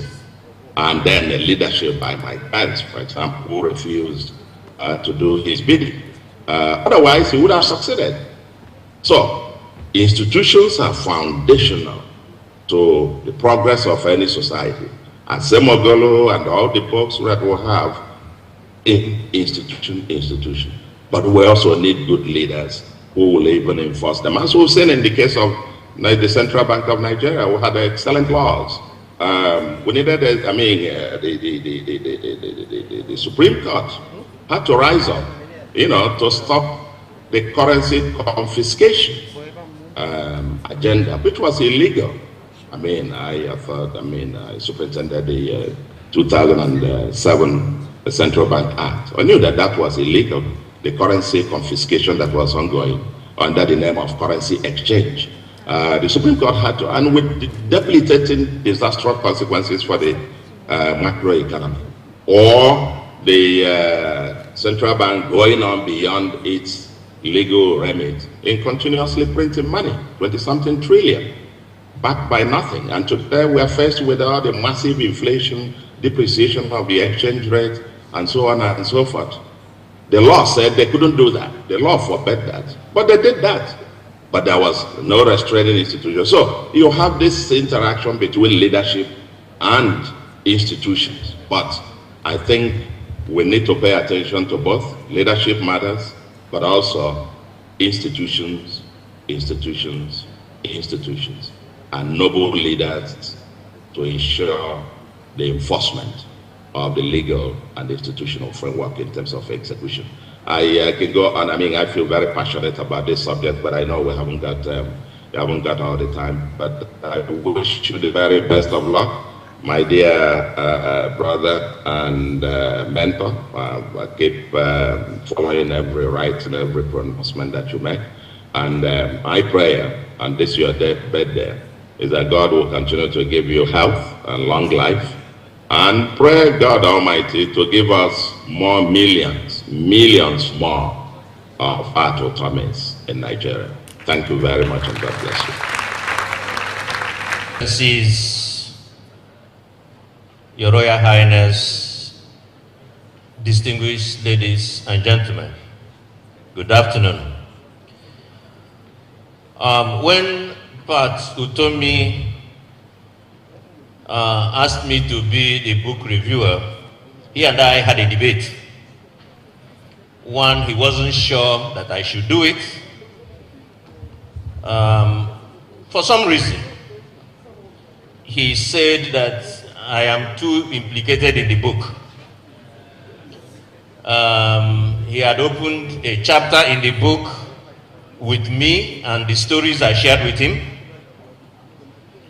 And I had also written with Charles Soludo and Hajun Chang a book on the politics of policy making in Africa, which he quoted extensively. So he thought that there might be an issue. I had my own reasons for why I didn't think I should be the reviewer. I thought that to present part to the public might be an onerous task, and I may not have the energy and time. But at the end of the day, we agreed that there was no issue and that I was going to make this disclaimer up front. So, a couple of years ago, as a young senior program specialist in the Canadian International Development Research Center based in Nairobi, I was troubled that we were spending millions of dollars supporting research which claimed as the ultimate output influence on public policy. And then it dawned on me that we did not understand how policies were made. So if you were going to influence policy, what's your entry point? Where do you start? It led to me assembling African economists from several African countries, and we made a grant from the International Development Research Center. Professor Ludo was one of them, and a book came out on the politics of trade making. We learned a lot in the process, but we barely scratched the surface. We understand that even research has no linear relationship with policy making. There is what we call serendipity. You generate knowledge, you write a book, you may not know how they are going to be used. And in fact, there is a quick story that comes to mind. When I was still in that Nairobi, I had distributed another important book, Our Continent, Our Future, to almost all the ministers across the continent. And one day, one minister in Kenya called me up and said, Osita, can you send me additional copies of that book? I said, why? He said, I've been using the arguments in the cabinet and my colleagues are not understanding. I need to share this knowledge with them. I was thrilled because as those who were funding research that should influence policy, here was one case that was happening and we didn't even know. So let me say that first thing you do when you're reviewing a book is also to establish the, if you may like, authenticity of the author. Is he qualified to write what he's writing? Is he knowledgeable enough? Patutomi is an open book. He's a distinguished global intellectual grounded in theory and practice with academia, industry, public service, and NGO valid experiences. He's a public intellectual completely immersed in the nuances of Nigeria and indeed Africa development challenges, and this is very important, the emphasis on nuances. No one has spoken, written, and organized both the young and the old to champion value-laden leadership for Nigeria more than Patutomi. And he's still organizing. I think he's cooking up something, cooking up something. The beauty of his knowledge is that he's courageous enough to differ from mainstream orthodox views in the mold of a few Africans that I have categorized as African intellectual freedom fighters, those who are confident, knowledgeable, self-belief, willing to use that knowledge to liberate the continent. In addition to his knowledge, he has great understanding. It is in understanding that gives purpose and contextual relevance to knowledge.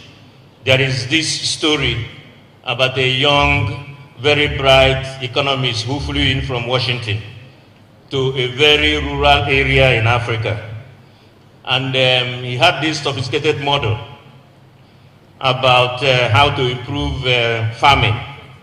So he went to this old man and he was saying, you know these goats you have, if you import these feeds, do this, here is my model, you will multiply by 10, 30 times. And the old man listened as he was demonstrating in his fancy laptop. When he finished, the man pulled him aside and said, well, what I have are not goats, they are sheep. So the man had knowledge, he had no understanding. His knowledge did not have context, he couldn't make a distinction between goat and sheep. And so that model, of course, collapsed. The question, therefore, when Patutomi writes, as in this book, you will get unadulterated intellectual work infused with the right ideology in the mode of late Professor Claude Ake, who was insisting that Africa's development must be on our own robust, intelligent terms, and not on those borrowed from elsewhere. You can only question existing facts when you have read widely and can construct an alternative view. Prophet Tommy has, in his book, demonstrated his command of literature, both in depth and breadth. The starting point of this book is a construction of the framework, applied theoretical framework, if you like, to anchor the subsequent analysis that follow. I was giving a lecture one day and somebody said, Prof, ununa theory, you and your theory. I said, listen, theory is the foundation of practice, without which even the practice becomes a bit wobbly. So people must understand that these frameworks are essential in providing the boundary of analysis and for establishing the parameters that give meaning to the empiricism, case studies, and anecdotes that lead us to answer to the questions he has raised in the book. Every good book uses this chapter to achieve this, but Professor Tommy drove this further than most. Reading this chapter, I felt like a graduate student once again. Now I understand, because he said the book took 45 years. So it was actually a product of his graduate studies in Bloomington, Indiana. While acknowledging that there are many studies in public policy making space and state performance, he stated that the plethora of policy studies has yet to produce a framework that explains the nature relationship between high-level career public servants and politically elected or appointed officials in the process of formulating public policy, especially with regard to developing countries and Nigeria in particular. This work departs from others because Nigerians' experience can be broken into different, distinct epochs with distinct character, values, political and bureaucratic culture. And some of the players in this book are seated in this room, and they were quoted extensively. This is the strategic entry of this book. Engage the world, but engage the world with our own story, informed by our own experiences and complexities. The story, as told by Pat Utomi, is a collection of stories of key players as top political authorities and significant bureaucrats at various times in Nigerian political history. No one that I know has more access to heads of states, former heads of states, permanent secretaries, bureaucrats, more than Pat Utomi. So you can understand why this is an important book. And he spoke to quite a lot of them in trying to distill what the problems were and how policy making happened. The interviews, you know, these stories took readers right into the cabinet room, outside the cabinet room to listening posts as key players reveal motivations and incentives for action taken or not taken.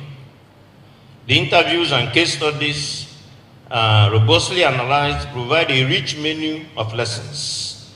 Soludo was talking about answers to the questions. You will find answers in the book. It's a journey that is not only revealing, but painfully sad, as we as a nation seem to have had several missed opportunities and have not learned from history. This book is therefore a history text, a text on the politics of policy making, and a book on the character of micro nuances that affect state performance. As I was reading the book, I was also reading a new book on China, the China Playbook Beyond Socialism and Capitalism by K. Eugene, London School of Economics, Professor of Economics. I introduce it here because this important book on China helped to illustrate the point I was making about Pat Utomi's book. But more importantly, the importance of telling our own story with all the nuances. In unraveling the China puzzle, Professor Jin challenges the perspectives held about China that explains its success and predicts its downfall on narrow, uninformed views. She said, this book proposes an alternative view, more nuanced, more complex, hopefully more helpful, and explain the political and cultural superstructure on which they depend, and take us away from decisions that are motivated by emotion, ideology, or politics. So you can understand why Pat Utomi's book is very important. If you listen to what this lady was saying, you will, in Pat Utomi's book, you will confront our reality, appreciate the different and more informed perspectives, and perhaps have a better understanding of state policy making and state performance under different regimes. It's worth repeating that the book is both historical, contemporary, and futuristic. As my late distinguished teacher, Professor S. Kotoya, would say, any analysis not grounded in history is ahistorical and has tainted value at best. I wondered why our nation stopped teaching history to our students. I hear some state governors have also picked that up now. They are teaching history. History is the superstructure of any society. So what did Pat do with these various epochs? There are different institutional and elite culture in each of these: military, colonial, post-military. And the contestation between the elites was very obvious in those. And the outcome of this contestation depends on the political elite legitimacy. He emphasized this point: knowledge and ideology of the bureaucratic elite expertise. I have 20 minutes in the program, so this your 5 minutes is not going to work. It's 20 minutes in the program. It's a lot of effort. It would therefore it will be worse if those political elites do not know, or their values do not align with theirs. As Pat puts it, public policy is conceived as mainly the product of competing values within the policy formulating elite in determining a particular course of action. In this contestation of power, he dwelt on the issue of legitimacy of the political elite. In his view, legitimacy is critical for power relations, for shaping policy process and policy outcomes, that even if you don't have it ab initio, you must strive to earn it. Those who are governed must believe that the ruler has what he calls a clean title to the authority. Clean title to the authority. He therefore says that legitimacy is therefore different from legality. I think given the context in which we find ourselves, where courts are beginning to make pronouncements of who governs, this very important point needs to be made, and Pat made it very eloquently. It then goes on to discuss the importance of state capacity and bureaucracy, and how even the political elite must nurture, must train, reorient the bureaucracy with certain values for performance and outcome, and to understand that the bureaucrats are not their enemies. In the colonial era, one thing was very clear: the colonialists did not come to uplift society. They came with a purpose. They had limited goals: extract, exploit, appropriate local wealth in a manner of war booty. You may not like this, but they set up institutions to achieve this goal. So it's not a question of whether it was good for us, but the lessons that are embedded in this is that when goals are set, appropriate institutions must be set accordingly. Appropriate personnel must be deployed. If Nigeria says we are eager, hungry for industrialization, how come Minister of Science and Technology, Minister of Trade and Industry are third-rate ministries in this country? How come? The budgets do not reflect it. The appointment of ministers do not reflect that we are paying serious attention to this institution. Here was a colonial government who knew what they wanted, set a limited goals, but created institutions to attain those goals. So those are the lessons. So when institutions, when political authority creates goals, limited goals, we must begin to see them in the institutions that are being funded and in the budget appropriately. It reminds me of a couple of years ago in the last dispensation. I was part of a retreat with a state governor after he had done 2 years. He was in his third year. And while we were at that retreat, the governor started reeling out what he wanted each sector to do. His commissioners were there, all the aides were there. After a while, I had to interrupt the governor, and I said, these commissioners and aides, you need to pull out your papers and write, because I think for the first time, they were hearing the governor espouse his programs after 2.5 years.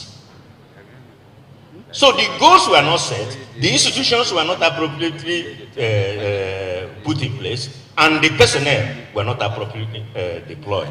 So these things, the absence of clear goals and direction from political authority becomes an incidental power resource for bureaucratic to stay. So when bureaucrats even seize control, it's also because there is no direct goals set by the political authority. And that is why it's important, as the book tries to explain, what is in a manifesto is what transforms into goals and programs that the bureaucrats are supposed to implement. When we say one thing and do another, it becomes problematic. I refer you to James Madison in 1778. He said, a good government implies 2 things. First, fidelity to the object of governance, which is the happiness of the people. Secondly, a knowledge of the means by which that object can be best obtained. This second part is very important. Even if you know that it is to generate happiness for all the people, do you know how to do it? Have you assembled the appropriate people and created the right institution? If insecurity is ravaging this country, how come we are still pouring money on the same structures that seem ineffective to deal with this? So when you read Pat Utomi's book, you begin to understand this. In the constitutional epoch, you know, the political elite, and Professor Lewis and others touched on this. This elite discord, you can see them clearly in the way they played out in Pat Utomi's book. Even in the First Republic, there was this disdain for the uneducated electorate. And yet, because constitutionally you need them, you have to curry them by any means possible. But then what people did was they resorted to extra legal means to even win election, and they began to organize people in solidarity groups, in tribal groups. And so even from the First Republic, we have already started creating this problem, and that problem has persisted till now. The last one was on the military. And it's very interesting that Chief Philip Ashodu is here, very much implicated in the book as well, and a key player in the military. The planning, first National Development Plan, second National Development Plan, the core bureaucrats, as Pat illustrates in the book, were instrumental. They had knowledge, they had expertise. Gowon gave them room too. Gowon gave them room to exercise this authority. And they were able to come up with policies. The indigenization decree came out, the first plan came out, and there was a convergence of knowledge and ideology, even with intelligentsia. So the book illustrates how an intelligent bureaucrat can drive and make policies. When the second regime came after Gowon, there was a certain level of disdain for this bureaucratic oligarch, as they were beginning to be called. And so things were no longer at ease. And so even a program as well thought out as Operation Feed the Nation did not succeed because he had good goals, but they didn't seek advice from these knowledgeable bureaucrats who could have guided it a little better. And so it did not achieve the goals because they seized both the political authority and even the implementing authority. So this part of the book is very rich, very important, and I think we need to do that. I'll end by saying that when we talk about statecraft and state capacity, you know, if you take something as simple as industrial policy that I think we need in this country, there's no way you can drive an important industrial policy without the bureaucrats, without a statecraft. And so, Obama, in 2012, I was a visiting scholar at the Brookings Institution, and Obama gave a State of the Union address. In that State of the Union address, I began to realize that America may not have an open industrial policy, but they have industrial policy by other means. And this industrial policy is driven by statecraft capacity. Look at what Obama said. He said, I will go anywhere in the world to open new markets for American products. And by the way, this is Obama, it was public research dollars over the course of 30 years that helped develop the technologies to extract all the natural gas of shale rock, reminding us that government support is critical in helping business get new energy off the ground. This idea that government has no business in business is nonsensical. Let's be very clear. If they didn't have strong state, strong bureaucrats, this program for 30 years that produced this significant technology would not have happened. And he went on to say, in 3 years, our partnership with the private sector has already positioned America to be the world's leading manufacturer of high-tech batteries. Because of federal investments, renewable energy has nearly doubled, and thousands of Americans have jobs because of it. So, interestingly, when somebody comes here and tells you don't need industrial policy, please remind them of Obama's State of the Union address. Need I say more? I'm concluding part. If we want to develop, we know what to do. Improve state capacity to formulate and implement policies. You have to plan. Bureaucrats matter. Have leaders with values, ambition and goals, willing to enlarge the tribe and build a nation. Correct our politics, construct a elite consensus. Professor Tommy has done his bit. Let those who have ears hear. This is the end of the story. Please buy the book and read. Thank you very much.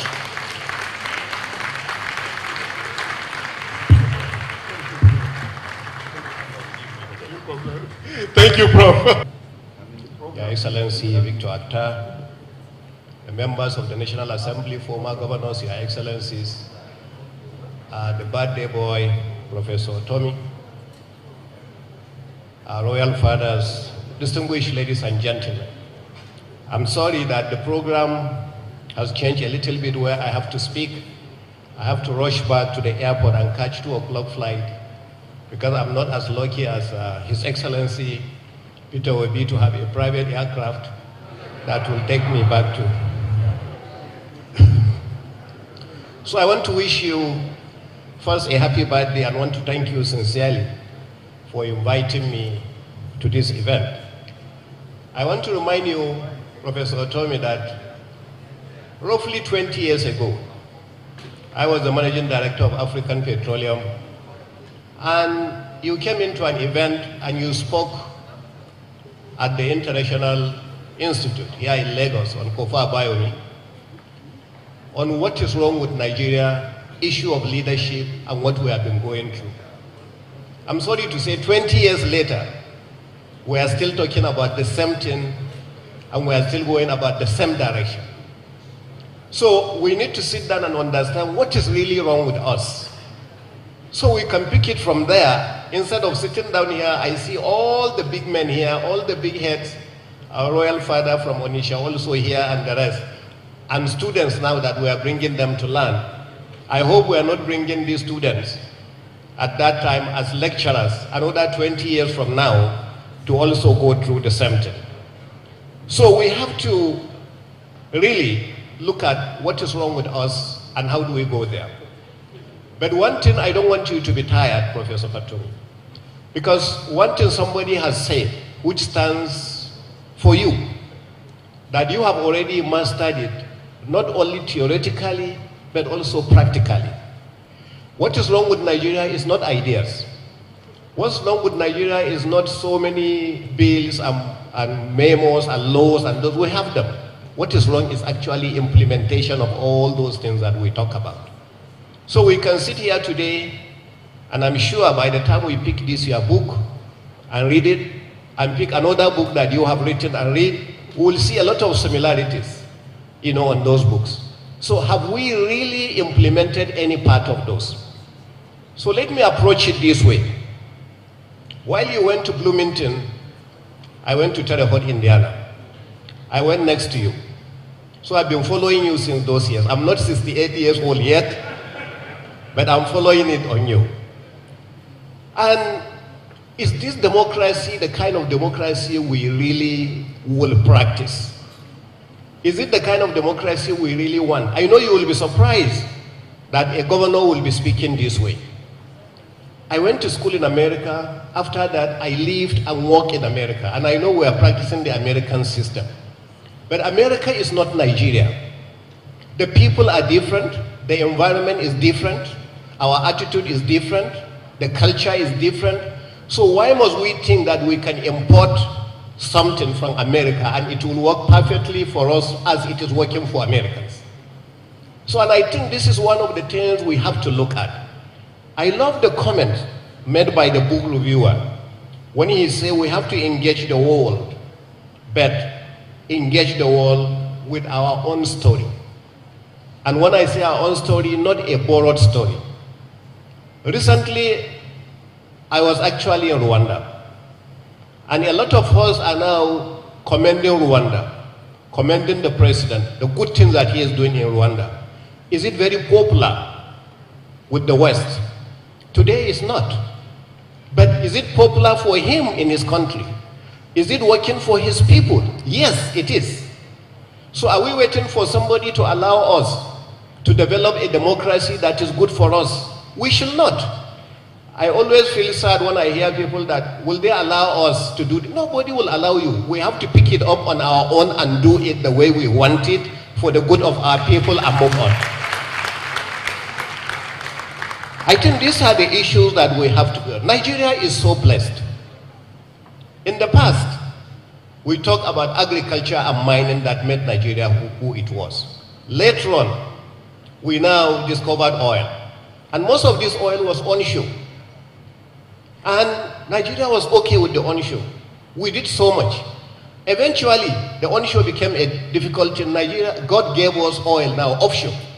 We started discovering big oil fields, over 1 billion barrels reserve. The Bonga, the Agbami, the Erha. All these big fields, we started discovering them that we never discovered onshore and shallow waters before. Now we are having those kind of problems. Today, God has again blessed Nigeria. He's now given us in the deep onshore, because we have several belts. The former minister is here, petroleum. We have the Lake Chad Basin, the Benin Basin, the Anambra Basin, and of course, the popular Benue Trough that starts from Calabar and ends all the way in Gombe. And today, in that Anambra Basin alone, we have 2 discoveries, each one of them over 1 billion barrels. Something that Nigeria never thought about. As if that is not enough, we are now beginning to discover more and more areas in mining. As people are saying we are no longer interested in fossil oil, God now gave us some of the clean energy. The biggest of that area when it comes to batteries is lithium. Nigeria now is discovering huge lithium potentials that are there. So every time we fumble here, God opens another door. We humble here, God opens another door. So what is wrong? What is wrong is leadership. We need a president, for instance, that will come in and say, just like my brother has said, I am not going to steal. I will not allow anyone around me to steal.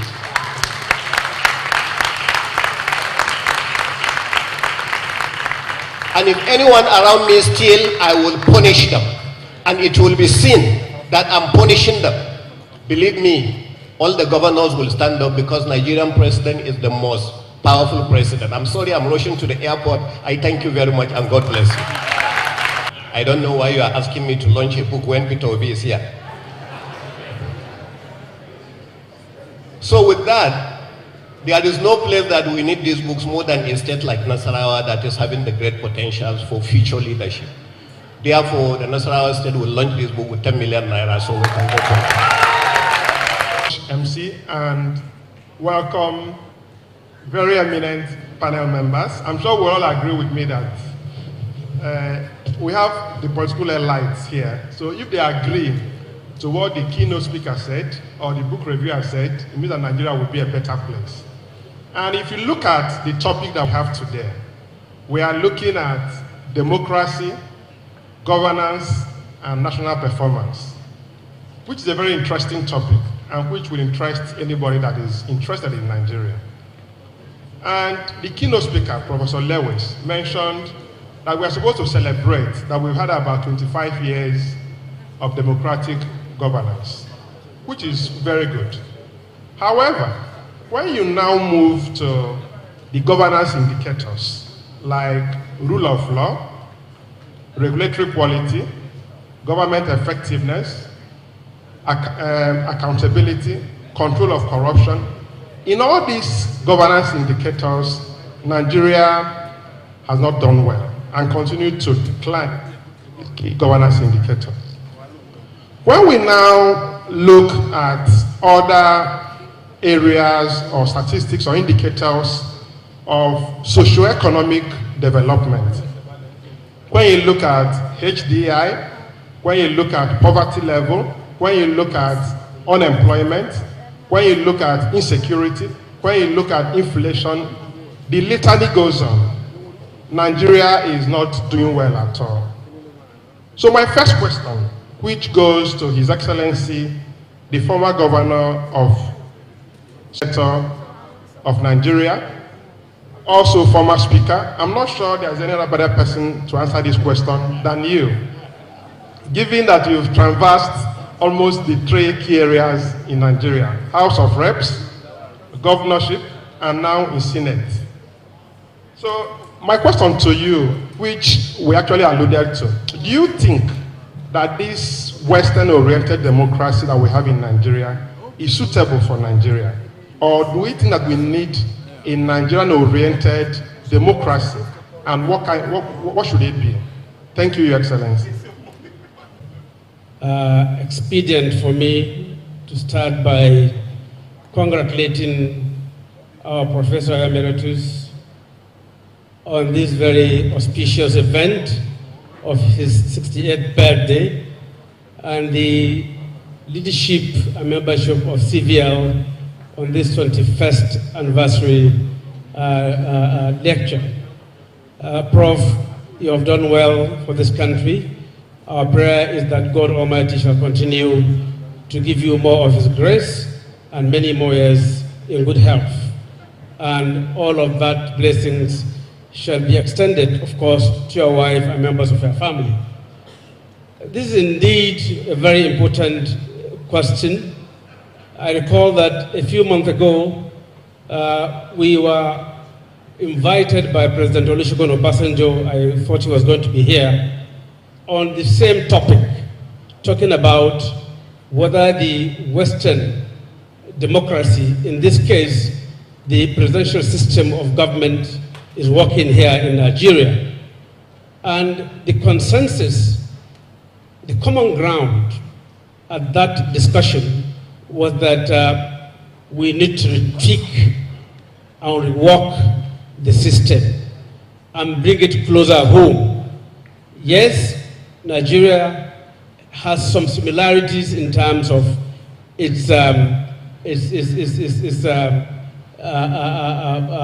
diversities with America as a continent, as a country, but not everything about America is similar about Nigeria. So the presidential system of government that we've been practicing since 1979, when you compare it with the particularly parliamentary system that we have practiced from 50s up to 66, is completely different, and I believe that those who experienced the parliamentary system are saying that Nigeria was better off with the parliamentary system of government than what we have now. I believe that as someone who has been in the House of Representatives from 2003 to 2015 and who has been Speaker of that House, we have a lot of work to do to bring the realities of our situation to bear in conformity, with the presidential system of government. Of course, yes, it's not completely holistically as it is in the United States, because in the US, you don't have a Senate president. In Nigeria, you have a Senate president. So it's not completely that system that has been or is being practiced here in Nigeria. But I believe that there is a lot more to be done in terms of working the system to conform with our own realities. But even beyond that, it is also about the practitioners. We have had some gains in our electoral system in 2015. Everybody appreciated that the 2015 elections were judged to be fairly okay. What happened thereafter? 2019, we witnessed a reversal.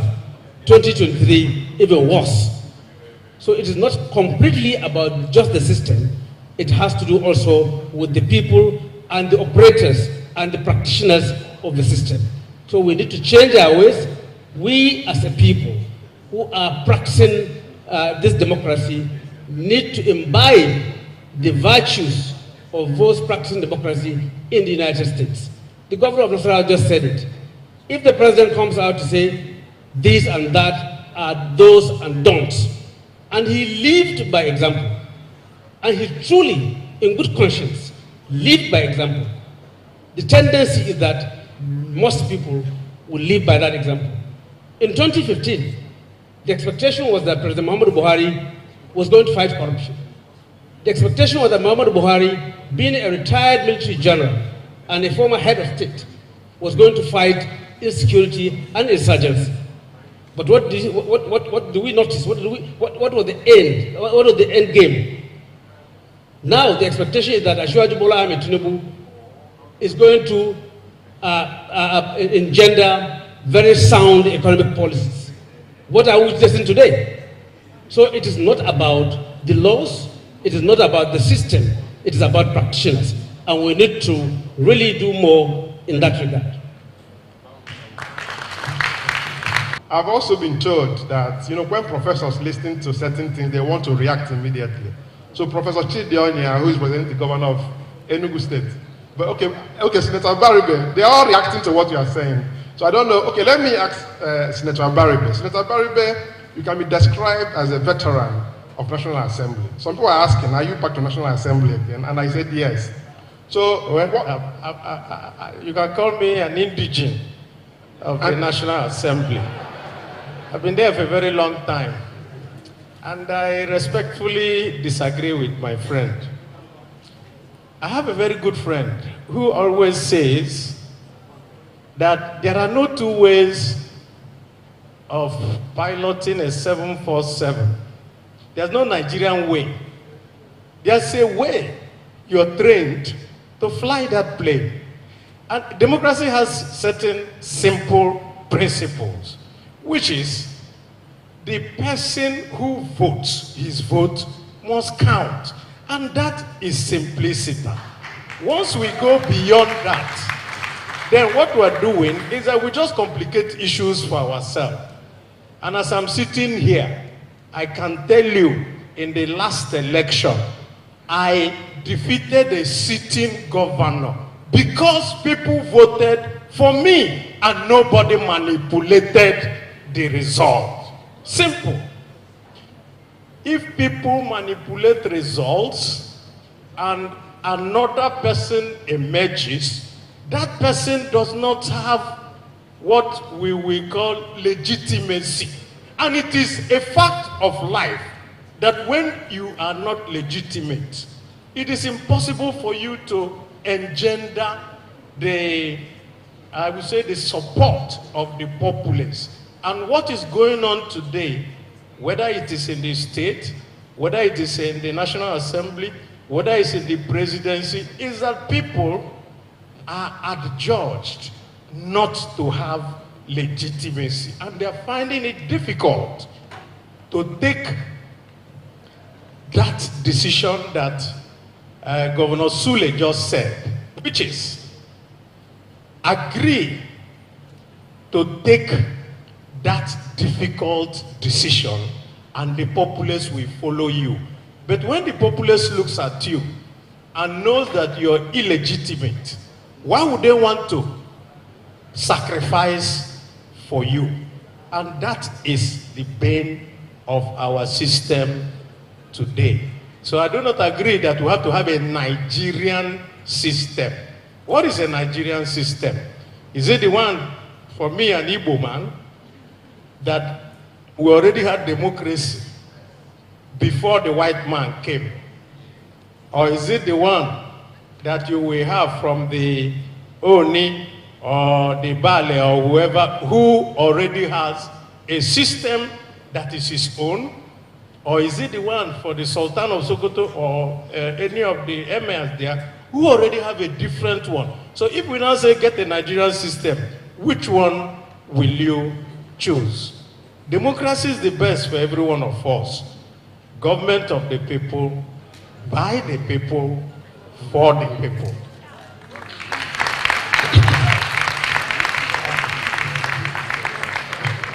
Excellent. Thank you very much. I think that a lot of reactions are coming from these opposing views. But let me take it to you, Professor Utomi. You've been around for so many years. And you've been fighting on.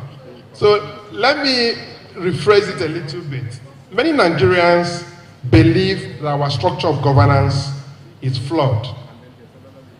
In line with what His Excellency said and what Senator Baribe said, what do you think about our structure of governance? Is it working? Do we need another structure? You remember that Governor Sule of Nasarawa mentioned that the Nigerian president is very powerful. There are too many powers in Abuja. The question then is that structure working? Does it relate to what His Excellency is saying and what Senator is saying? Thank you. Yeah, but with all that power, insecurity is increasing. So what's the point of the power? Yes. I think that we complicate very simple things. There are basic laws of nature. If you don't follow them, things don't go well. It's simple.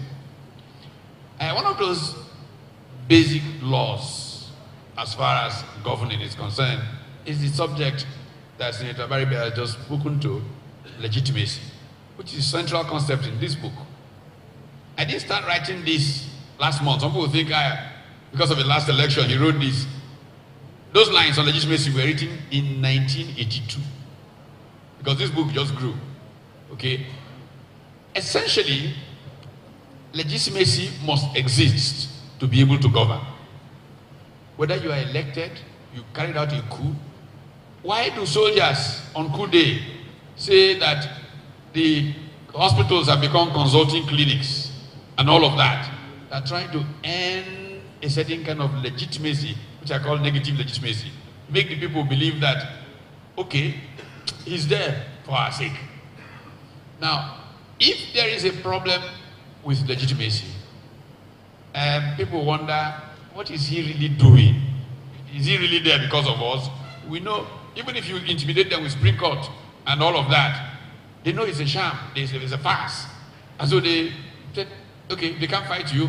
Okay, carry go. God will deal with you one day. And as they're dealing with God will deal with you someday, you need National Assembly to back some policies. National Assembly knows you are illegitimate. So what do? They ask you for money. And so, Engineer Abaribe gets one bag of dollars so that he will vote for the next thing. The next guy collects back, and the place is just a complete mess. You can't govern. That's what's happened to Nigeria. We've gone away from the fundamentals of how you govern. And then we get these complications. Okay. Excellent. Secretary of the State Government, Professor Chidionya, with your experience in development circles and now serving in Enugu State Government, do you think that the governors have enough powers to bring proper development to the states. Because if you know, poverty rate in almost all the states in Nigeria increasing, unemployment increasing, and insecurity increasing. And most of the time, the attention is to the federal government. And most of the governors always keep quiet where the blame is on the government. So my question to you is, in relation to that, do you have enough powers to govern? And what do you think about the demand for state police to address the issue of insecurity? Thank you so much. I'll start by wishing Professor Pat Utomi a very happy birthday on behalf of His Excellency Dr. Peter Mba. Congratulations. And back to your question, I do think that states have sufficient power to be able to drive the fundamental change that they need to meet their social contract to the people. In my experience in the past, before I took this job, I had worked in the development firm for a long time, and I understand there are certain fundamentals why the politics is important. The politics of delivery is underpinned by the right policies, also having the right implementation culture. And Professor Ositobu had talked about something in his comment which talks about strong institutions. And we've been talking about this for quite a bit. So what the governor of Enugu State had done through his team was to identify that evidence-based decision-making is critical. So there's no way you're going to set out to achieve a level of very fundamental, irreversible change if you don't understand the fundamentals driven by empirical evidence.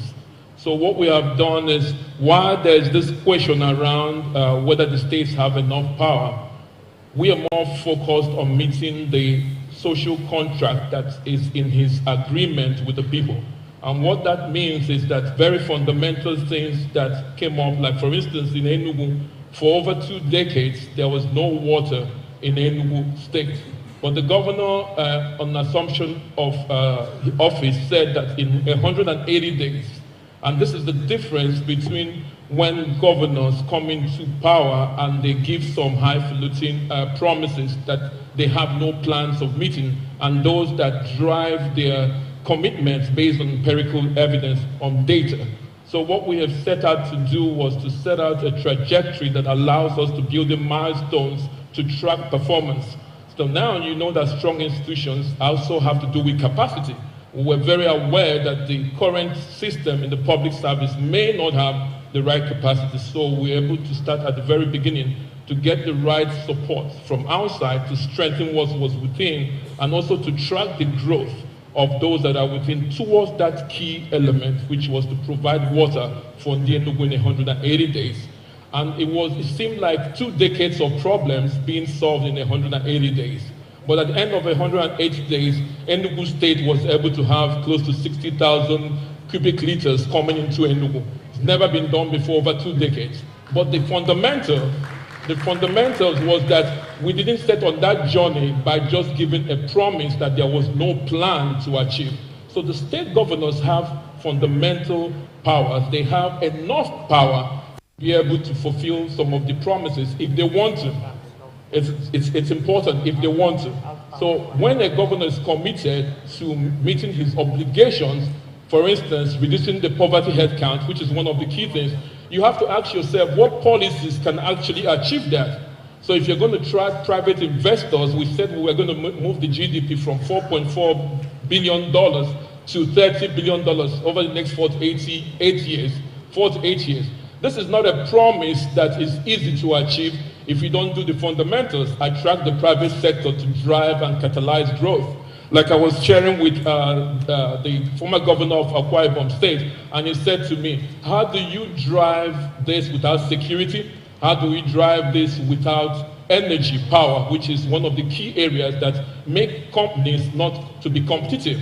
Why would they come to Enugu State? So the first thing he did was tackle insecurity. Now we don't have the powers, so to speak, to have state security, but we do have the powers to collaborate with existing security agencies and have the political will to do what was not easily done before. So the governor has political will. He had the right type of collaboration with security agents. He had the right type of team to drive it. Professor Tommy has been pushing value-based leadership. So at the very beginning, the governor said, what will be the core values that can help me drive the team that I have gathered? So he set out with 4 key areas. First was meritocracy. He felt that it was important to hire the right people. And so it wasn't just meritocracy of recruitment, it was also meritocracy of ideas. So the ideation and the people was one of the key things. He felt like respect was critical. The next thing was team spirit, not just teamwork, so that we work collaboratively in areas and support one another. And this is around the key things. And finally, what are we going to define success to mean to the people of Enugu State? And also create this regional market that we were pushing for. So the last was excellence. This catalyzed the process of our process from ideation to transaction close. So governors do have the power if they choose to. Thank you.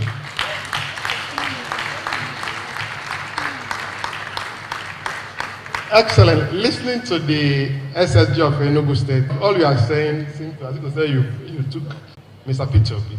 You were a governor and you ran for president.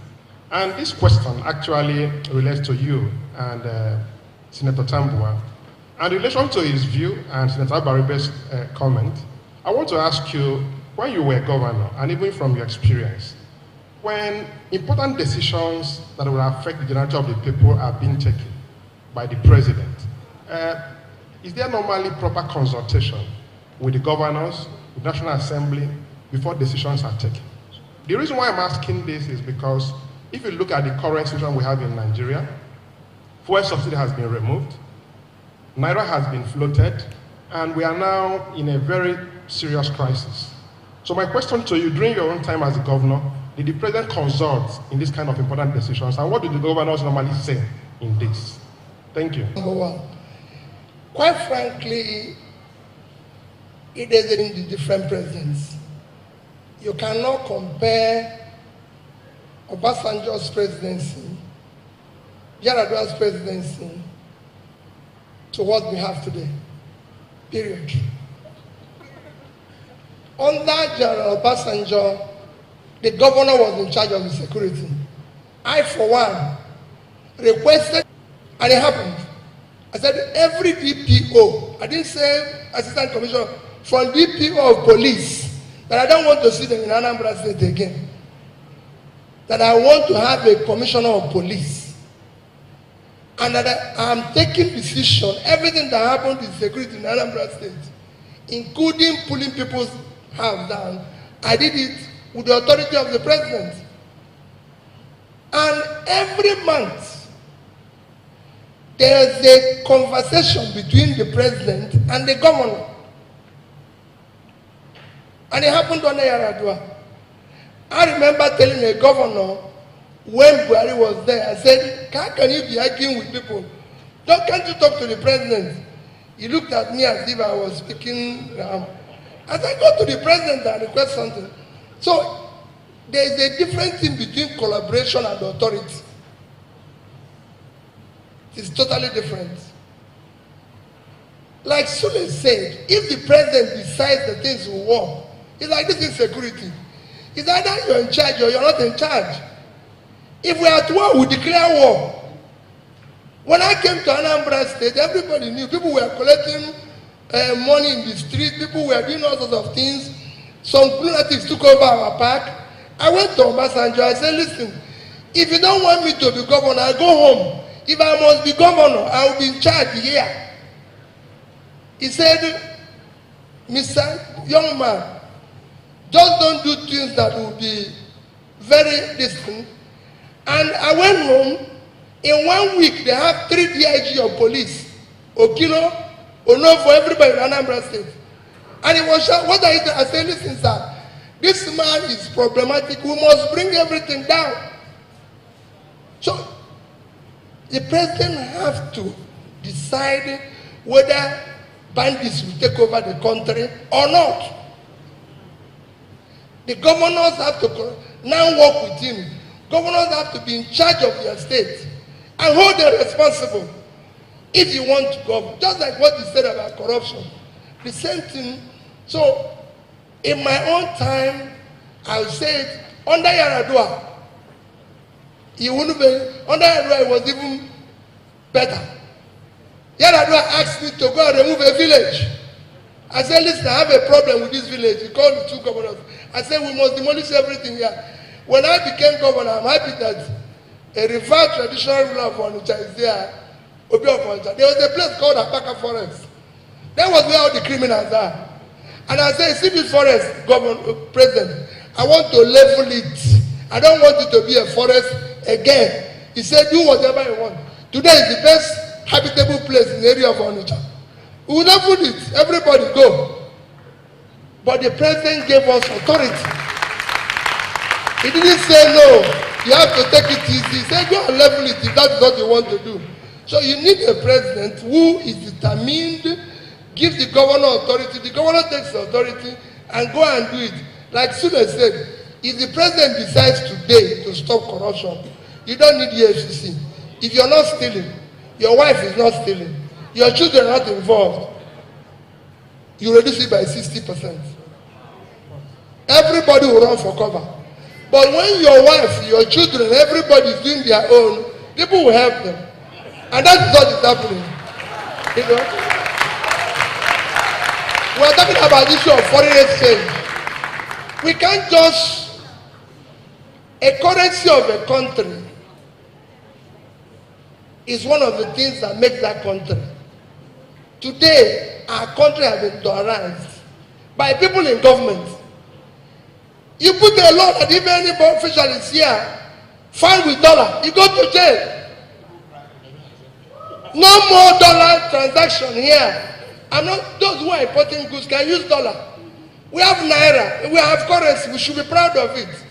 But when people in government are now the ones spending dollar, spraying it, doing everything, you hold the whole system.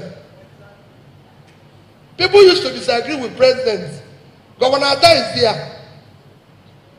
They were disagreeing with Obasanjo. They quarreled, and everybody, even in our meeting, I've been in a meeting where Obasanjo will end the meeting by quarreling with the governors. After quarrel, they walk away, this walk away. Today, governors can't walk away on the president.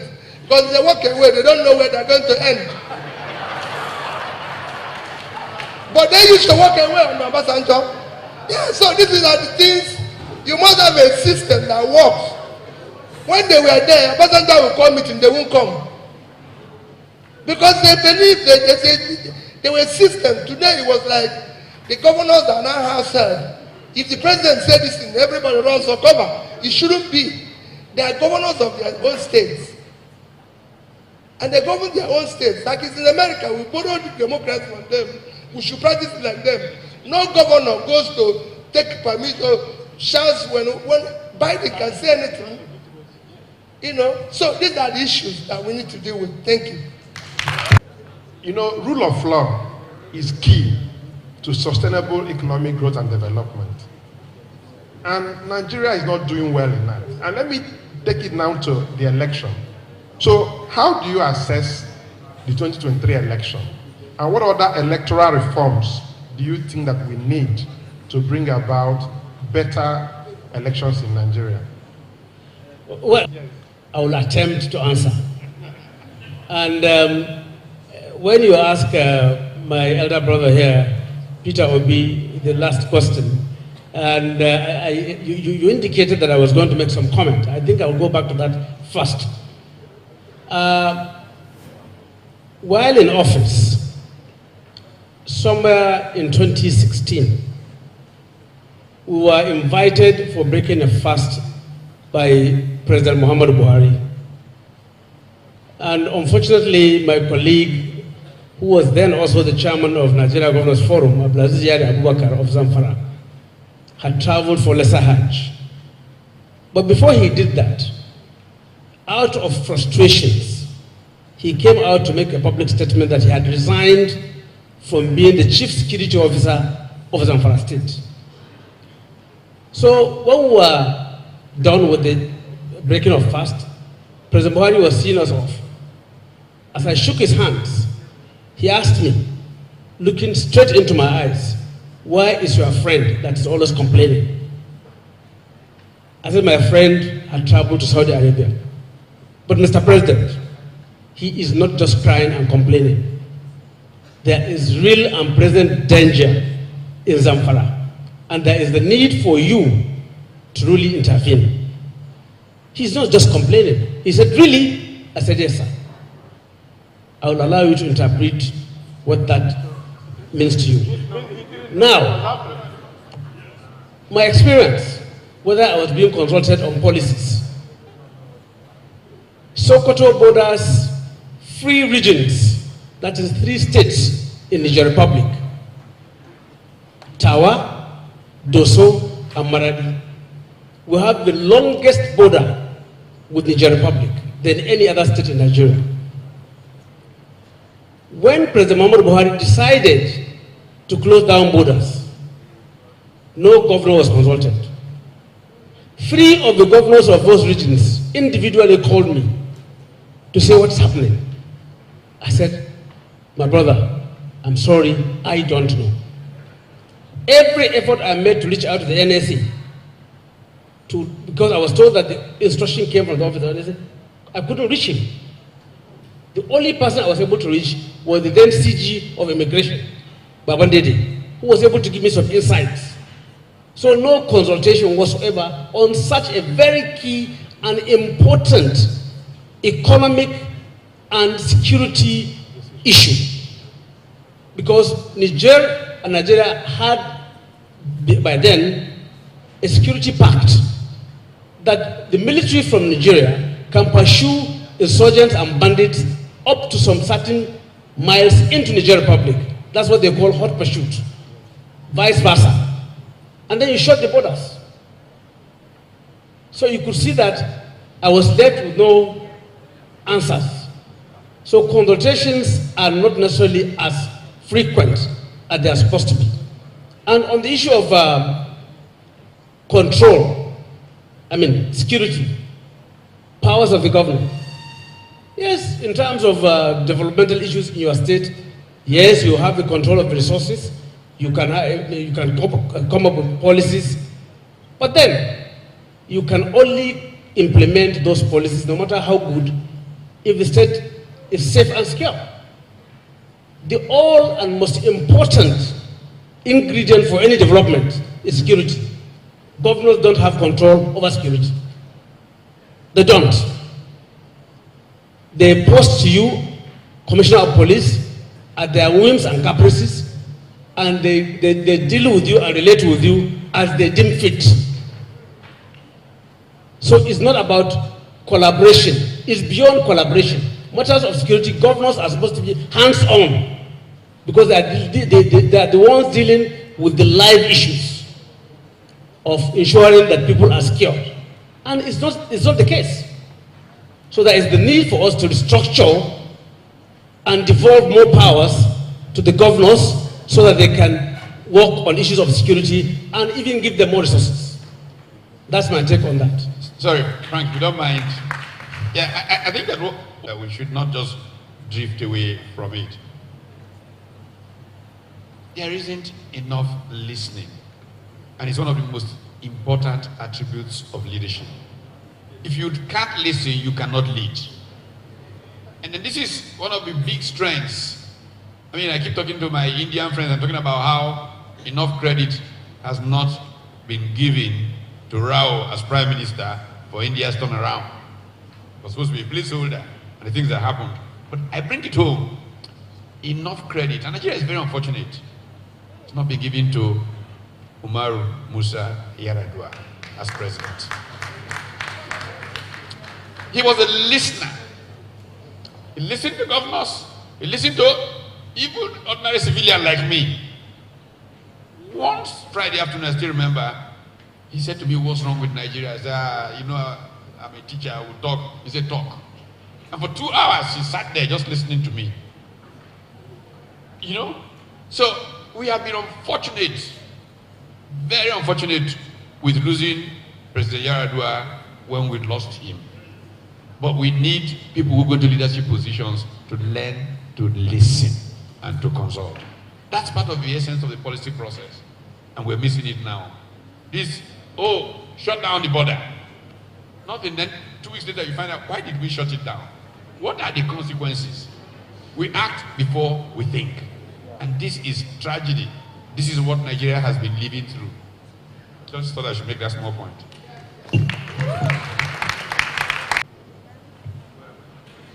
Thank you very much, Mr. Moderator, for giving me this opportunity. Executive governors and former governors, Your Excellency, the former Secretary General of the Commonwealth, Chief Emeka, our traditional leaders, His Royal Highness, the Oba of Onitsha, and the representative of the Emir, distinguished ladies and gentlemen, all protocols respected. I first should start by wishing a happy birthday to our chief host, Professor Pat Utumi, a man of shining credentials who continues to inspire Nigerians and Africans across the continent. I am deeply honored by the privilege to keynote the 2024 Center for Values in Leadership Annual Lecture and International Leadership Symposium. In fact, I feel very fortunate to share the podium with my good friend, Professor Peter Luis, one of the most distinguished Africanists in the United States, who's traveled to Lagos to be there in person. I also want to share the wisdom that was shared by Bishop Kuka and other distinguished speakers before him, as well as this wonderful panel of the wise. Let me say that all of the previous speakers have really dived deeply into Nigeria as we see it today. I want to stand on their collective shoulders and project from there to the outside, provide additional context for this brainstorming exercise. It is remarkable that as we gather here today to brainstorm and rub minds about the linkages between democracy, governance, visionary leadership, and development,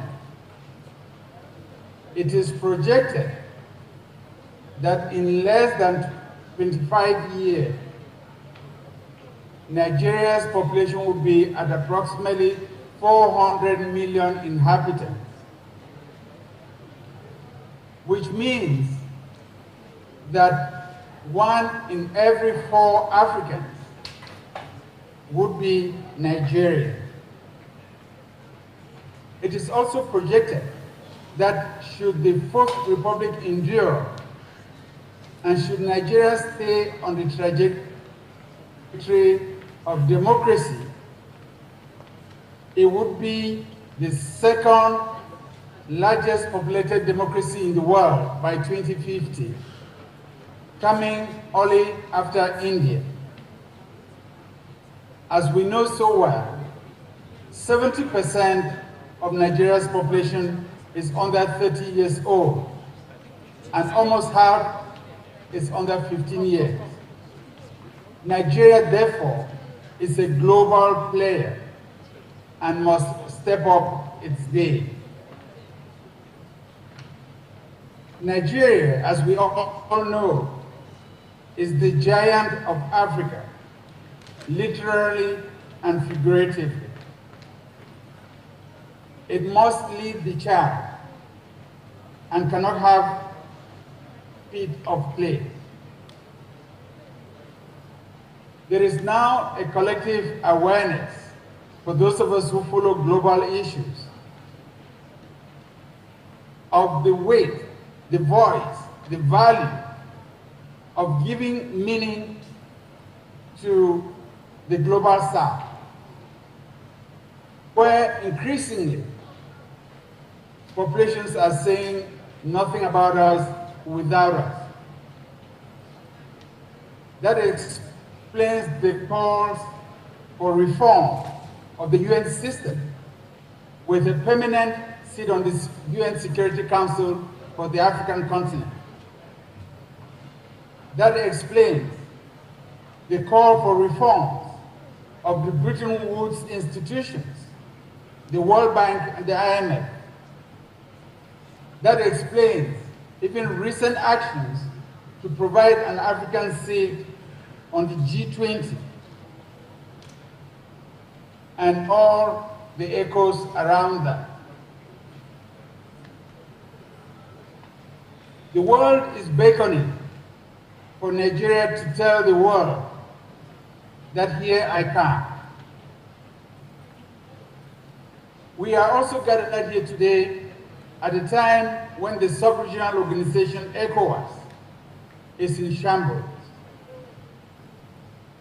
We know Nigeria's weight and leadership in the sub-region. It carries the entire sub-region in all aspects: human capital, economic powerhouse, governance model, military might, and you name the rest. Looking internally, Afrobarometer surveys and surveys by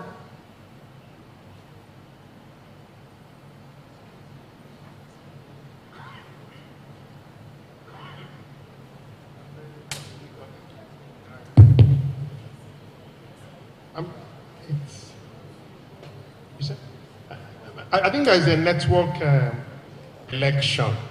And I said one thing,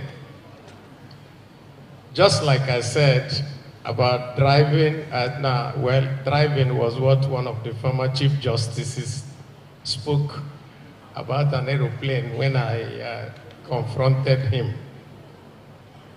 The elections, there was nothing wrong with the elections that happened in my constituency. Everything went well, except the presidential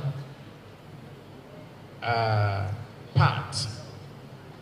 The same beavers, the same everything, all results came when they wanted to impute the ones for the House of Rep and Senate. It went seamlessly, and our results were declared. When it was time to impute the one for presidential, it didn't go. Why? And somebody will tell you that it was a glitch. It was not a glitch. It was just that some people decide that they will not follow the simple tenet of democracy. That's all. And it is because of one simple thing that it happened. Nobody till today has been punished for that thing that happened. And the bane of Nigeria, and I repeat, the bane of Nigeria is that nobody is punished for any infraction, and therefore people get away with murder. That's all. Aaron, do you disagree with him or do you agree with him on this one? Well, I think the way he presented it, I said it's about the people, the attitude. Now, look at it. By himself, Senator Abaribe is saying that when it was time for his own election and that of the member of House of Reps, on the same day, same process, his own went seamless. That of my brother didn't go seamless. So it's the attitude of the people. It's the process. It's the same process. It's human being. It's about the people. It's about how we go about implementing those very important ingredients of democracy: free, fair election. And you see, the whole of the election, the whole gamut, from primaries up to tribunal, up to Supreme Court, is a process. How can you till tomorrow convince me that someone who came fourth, number 4, can be governor? Meanwhile, the tribunal said he cannot be, the Court of Appeal said he cannot be, Supreme Court said 1, 2. No, number 1, go. Number 2, not you. Number 3, not you. Number 4, it's you. And you tell me that it's not about human beings.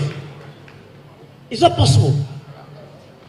And look at the policy of the current Supreme Court on all the governorship elections. The policy of let my people go, not justice of the case. Not justice of the case.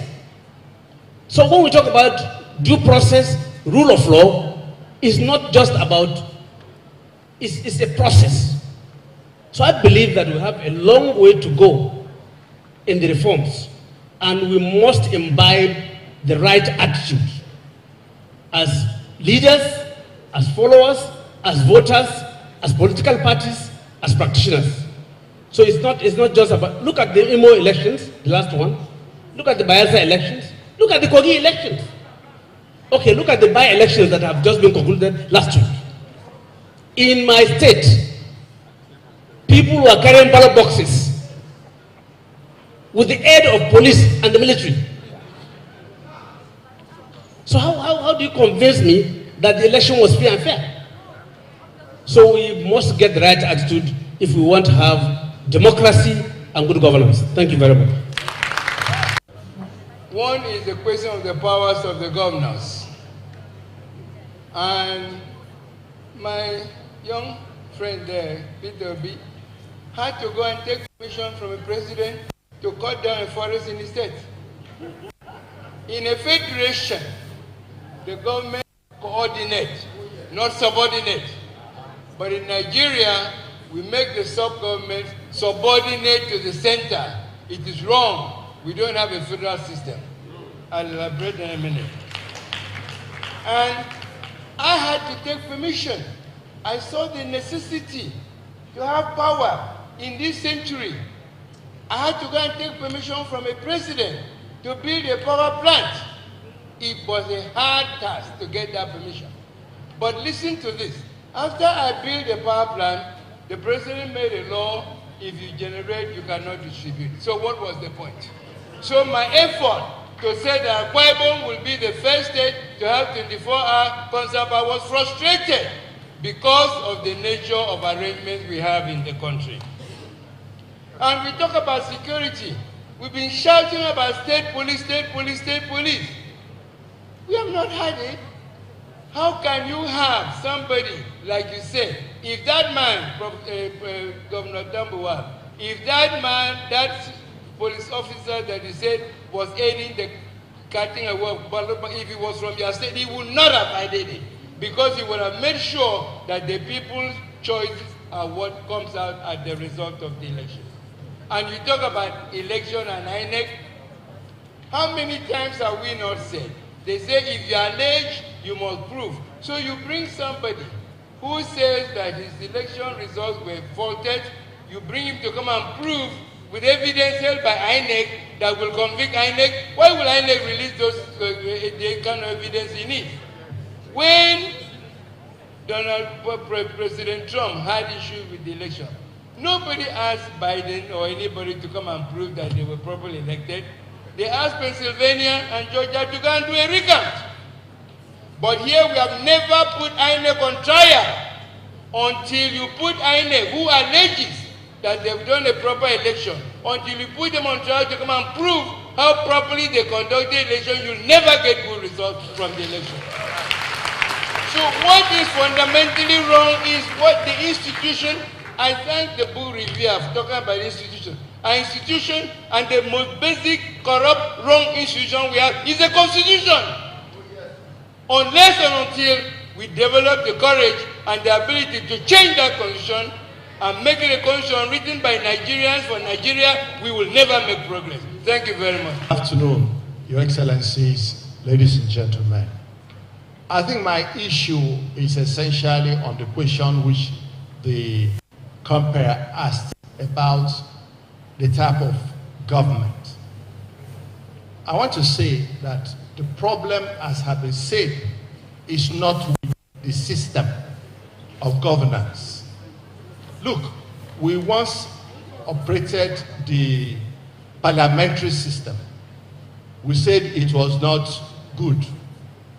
We have come to the presidential system, and we are now saying it's not good enough. If we go to the third system, Nigerians will corrupt that same system. The problem is not with the system. Actually, what we are practicing now is pseudo. Not democracy, pseudo. It's not the real democracy. We are practicing what somebody said, a government of the elites, by the elites, for the elites. Somebody decides he will be governor, he becomes governor. Somebody says it's my turn to be president, he becomes president. And therefore, is that the way it is done? The other day, Obama was on the television, how they were paying for meals in the State House. The American presidential system, do they carry the cost of governance that we carry? So let's not demonize Western democracy when we are the ones who are not practicing it. My point is, we need to bring this check and balance, which is consequence for action. And if we can't do it through the established institutions, I don't know how else we can do it. Thank you. I think we have been talking about the problems and going round and round about the problems. We have never suggested how they could be solved. Maybe doing a blame game, but we have never talked about how to solve these problems. There's a fundamental problem in Nigeria's politics. And that fundamental problem is the relationship between the executors of the policies of government and the institutions of government. And I want to tell you, the greatest problem is the relationship between the executors, the president, the governors, the local government chairman, and so on and so forth, and the institutions. First of all, you would like to agree with me that at this particular moment, Sule has said the president is powerful. Yes, of course the president has to be powerful. He's the #1 citizen of the country.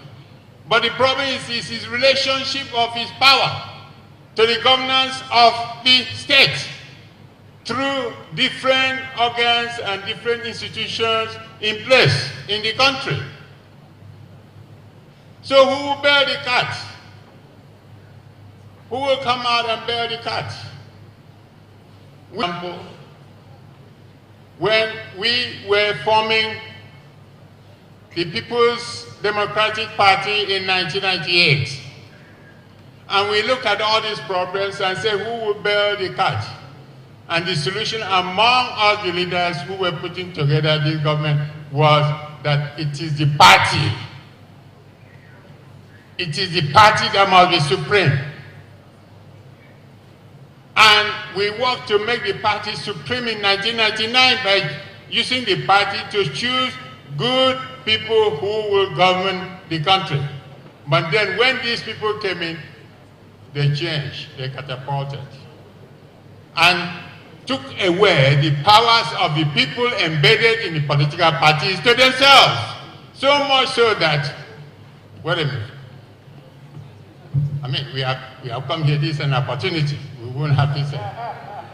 So much so that the president usurped the powers of the party, the governors usurped the powers of the party, the local government chairman usurped the powers of the party, and it became a federal might in doing anything. In conducting elections, federal might. In choosing people, federal might. Government's might, and so on and so forth. And there was no other might till today. So what are we talking about? We must find a way now to take power back to the people through the administration of the political parties in this democracy. And I'll give you an example. We are talking about Yaradua, very fine gentleman, may he so rest in peace. When he became the president of the country, and we had the first National Executive Committee of PDP, in which we were all members as members of the Board of Trustees. Victor Otta was there. And we suggested in that meeting to Yar'Adua that he should now become the leader of the party. Asked him, what did he say? He said, no, I am the president of the country, and somebody else must be the leader of the party so that somebody will be able to check what I am doing.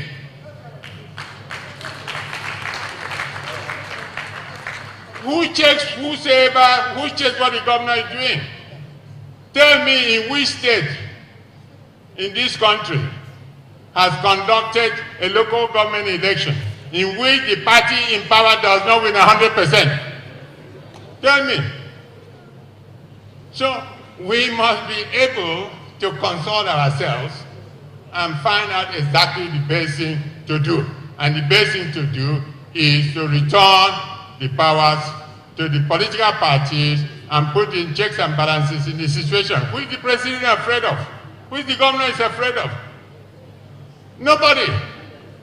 So how can you rectify the situation? Thank you very much. God bless. Expect such things. You say? They don't hear me. Congratulations, my brother. I never felt as bad as I felt today. When I was watching a reporter who was telling us about the Super Eagles preparations for the make or my match with South Africa tomorrow. The guy said it's been in Côte d'Ivoire the last 2 weeks. They've not taken life for 1 second in Côte d'Ivoire here. And we have all our people here.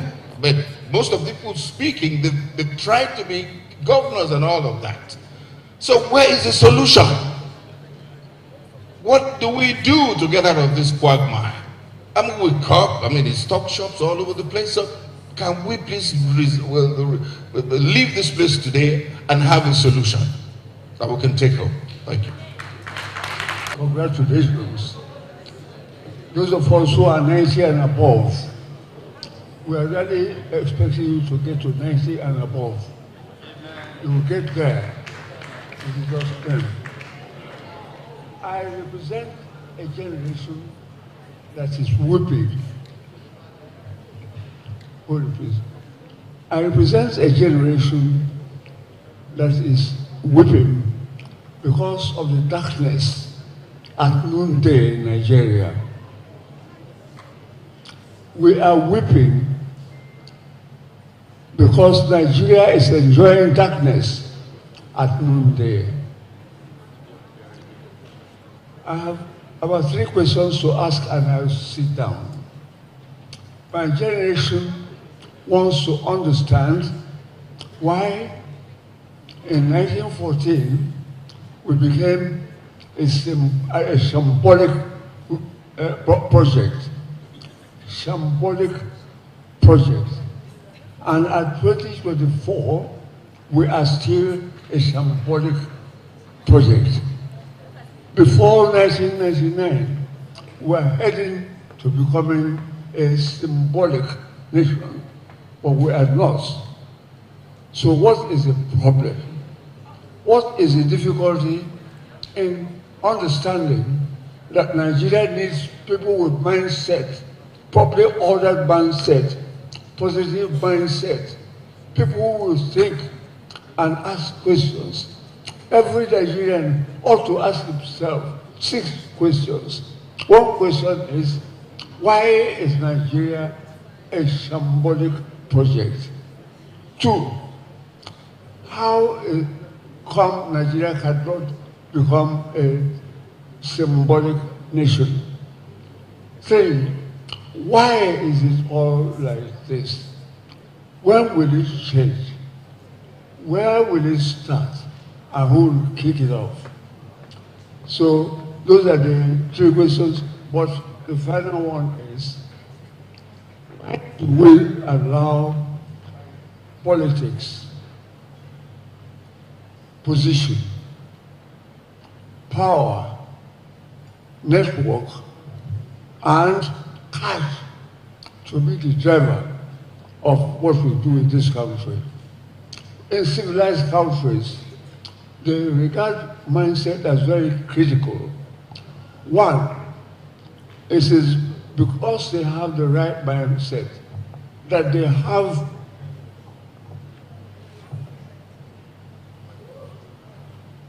can understand why in America and other progressive nations, you have for every university,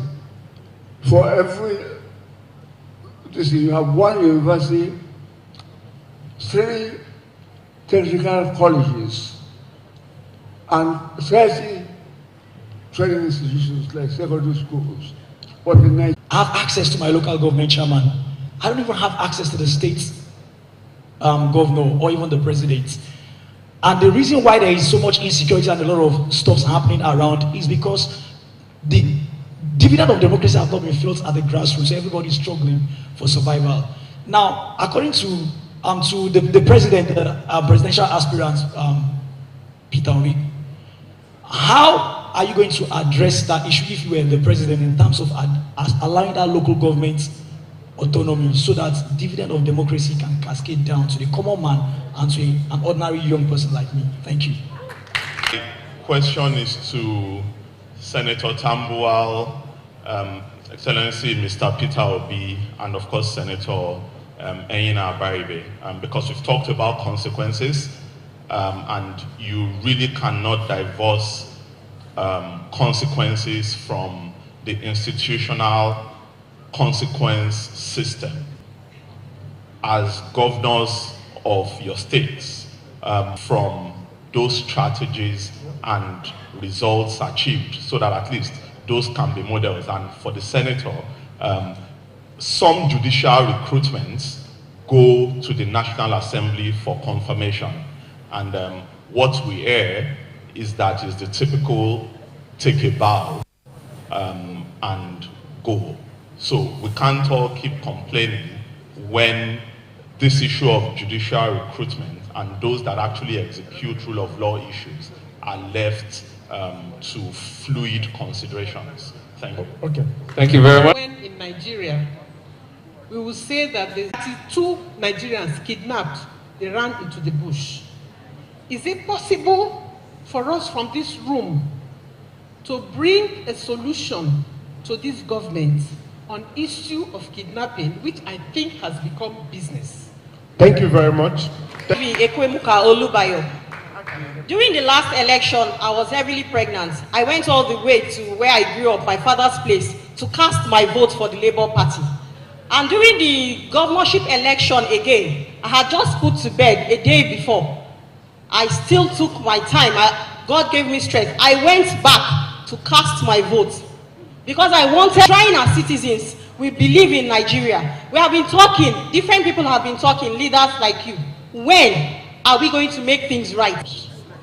Rather than the rigmarole of your constitutional amendments, what have you done with 2014 Constitutional Conference? 1. 2, governance is all about lawmaking and sanction. Have you looked through the laws in order to... Thank you. That the national performance with what we have today. Because for us, if the foundation be faulty, what can the righteous do? And the foundation of Nigeria today, number 24 of 1999. You cannot decree a constitution and that makes it a law. A constitution is the ground norm that directs, and it is owned by the people. It is not foisted. When they gave them those must count. And so INEC, truly independent. This is very important. How do you do it? How do you build that cat? It's very important. And how do you decentralize the power at the center? The power center is so we need to restructure. And then you must bring back sanctions. If you don't bring sanctions, impunity will continue to reign. Thank you. Thank you, thank you. Well, quite frankly, The president is just because of everybody has said it about issue of restructure or amendment of our constitution. Because quite frankly, the president is not supposed to be involved with local governments. It shouldn't be. These are the things that have made things uncontrollable and divert the attention that it requires to do the right thing for the nation into going to do things that it shouldn't be involved. Local government is supposed to end with the states. Just like the other day, I'm still waiting to see whether it's going to be passed issue of election of local government being conducted by INEC. INEC, ordinarily, if we want to practice democracy, as we have borrowed from America, INEC should only be involved, that's the national one, with the election of the president, the Senate, and the House of Representatives. Governorship, House of Assembly, local government should be conducted by the states. They have no reason to do it. Just like what we do with judiciary. There's no reason why somebody who conducted a state assembly election, governorship election, all these should go all the way to a National Court of Appeal, Supreme Court. What for? We should by now, since we have 6, even with what we have there, 6 regions, we should have courts that ends within the region. Because nobody can tell me, that's why they gave judgment to somebody who was number 4. If those judges, if it was Supreme Court that ended in the southeast, they won't give that about judgment. But when you have somebody from Anambra giving judgment on election in Sokoto, it's transactional. Because he knows he can do consequences that will come from by rule of law. There's consequences that come from where you are. If you allow certain things to happen, you will not get away with it because you will live with it. But when you have to give judgment and go home, that's it. So, for me, talking about president and local government, that's why we have a security problem. The president is occupied by issues of trying to build a nation, trying to run an economy. You can't be talking about issue of fiscal policy, monetary policy, to do with economy, inflation, exchange, and you're talking about local government. That is waste of time. That shouldn't be the concern of the president. If I'm president, I won't have anything to do with local government. Governors will work with governors and ensure that they work with local government. Even in this constitution, we're not implementing. If you go to the Economic Council, the national government is supposed to meet with governors once every month in Economic Council. The governor is supposed to meet with local government chairman once every month for the State Economic Council. But because the president now intervenes with local government, and then they have a problem, local government chairman are going to Abuja to see the president. What do you think you're doing? It's waste of time. Just like everything we do now, the president is the one seeing everybody. He does this. He's the one doing this, interfering with things he shouldn't. So for me, we will have effective local government working with governors.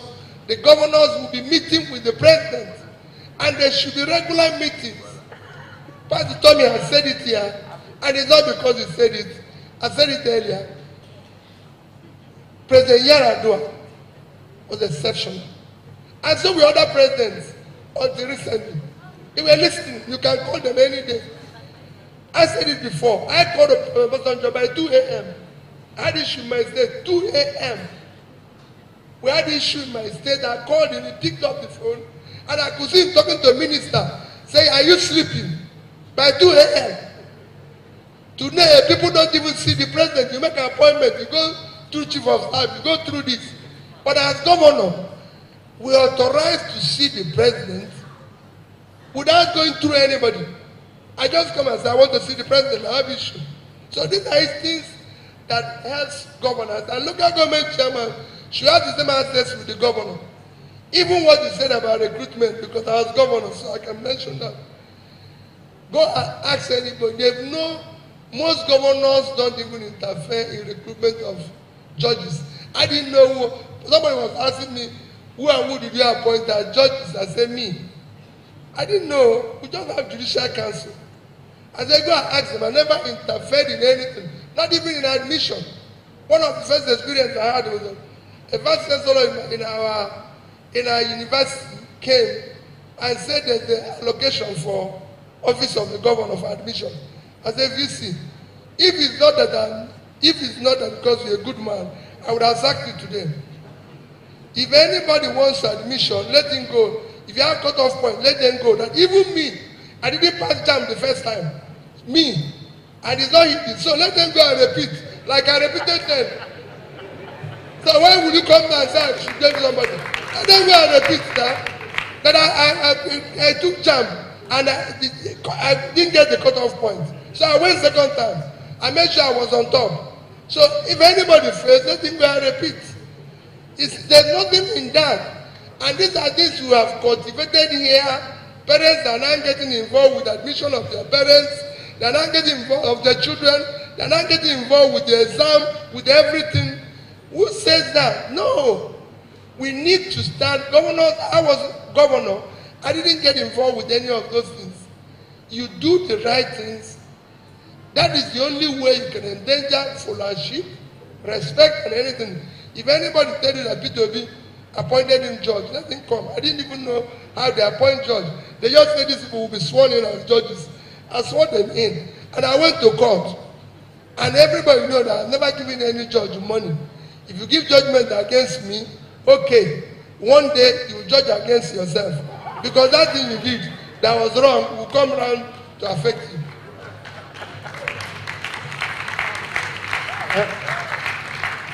Excellent. Thank you very much for judicial recruitment and also what you are doing as a senator and senate to make sure that we have better laws. And there's also another question to say, should the president continue to appoint INEC chairman? Because, you know, His Excellency said that the INEC is supposed to conduct elections for Senate, Federal House, and the presidential election. Why governor is supposed to conduct? So the question then is, should the president continue to appoint INEC chairman? And should governor continue to appoint the state electoral commissions? Mr. Baribe, please. Okay, thank you very much. I will make a couple of points. First, there was a question. What is the National Assembly doing about the 2014 National Conference? I think there's a mistake. There was a national conference under President Jonathan. Nothing about that national conference was brought to the National Assembly. And our rule, and which is the law of Nigeria, is that after every session of the National Assembly, that session ends with everything. You have to start de novo, new. In other words, when that National Assembly ended in 2015, everything that was done, that was not brought to the National Assembly, also left with that particular session. So you can't come today and ask us, what did you do with that time? It's not, we can use what is in that thing today, assuming when we start the next constitutional amendment. That is it. Secondly, about the appointment, I do not think that they matter. And I'm very, very clear when I say this. The matter is not the person who is the chairman of the Independent National Electoral Commission. We miss the point when we always put this thing on a person. It's not the fact.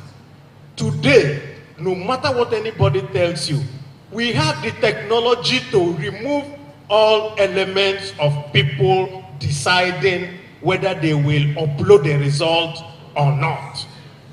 Once you remove that, all the youth here, they vote for BP Niger.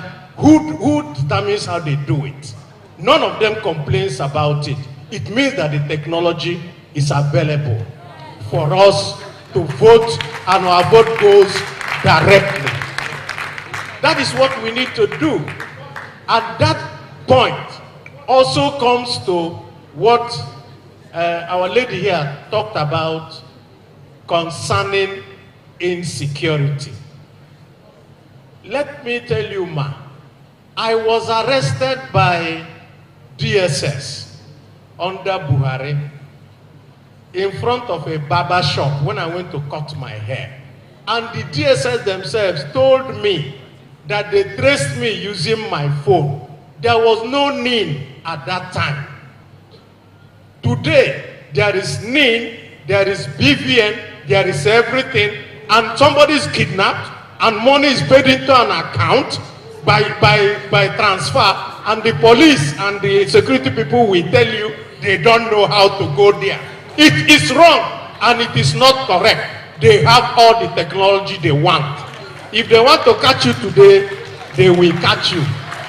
And let me tell you why I say they want to catch you today. There's one young man who during the wrote something and said, oh, that Mrs. Buhari, that she's so fat because she's eating Nigeria's money.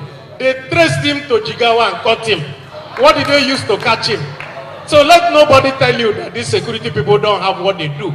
There is just a sense, unfortunately, a sense of malaise in the country where people who are supposed to do something have refused to do it. And there is no consequence for them refusing to do it.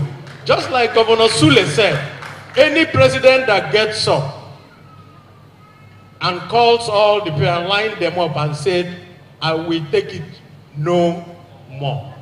You don't act, you get fired, even if you are my brother.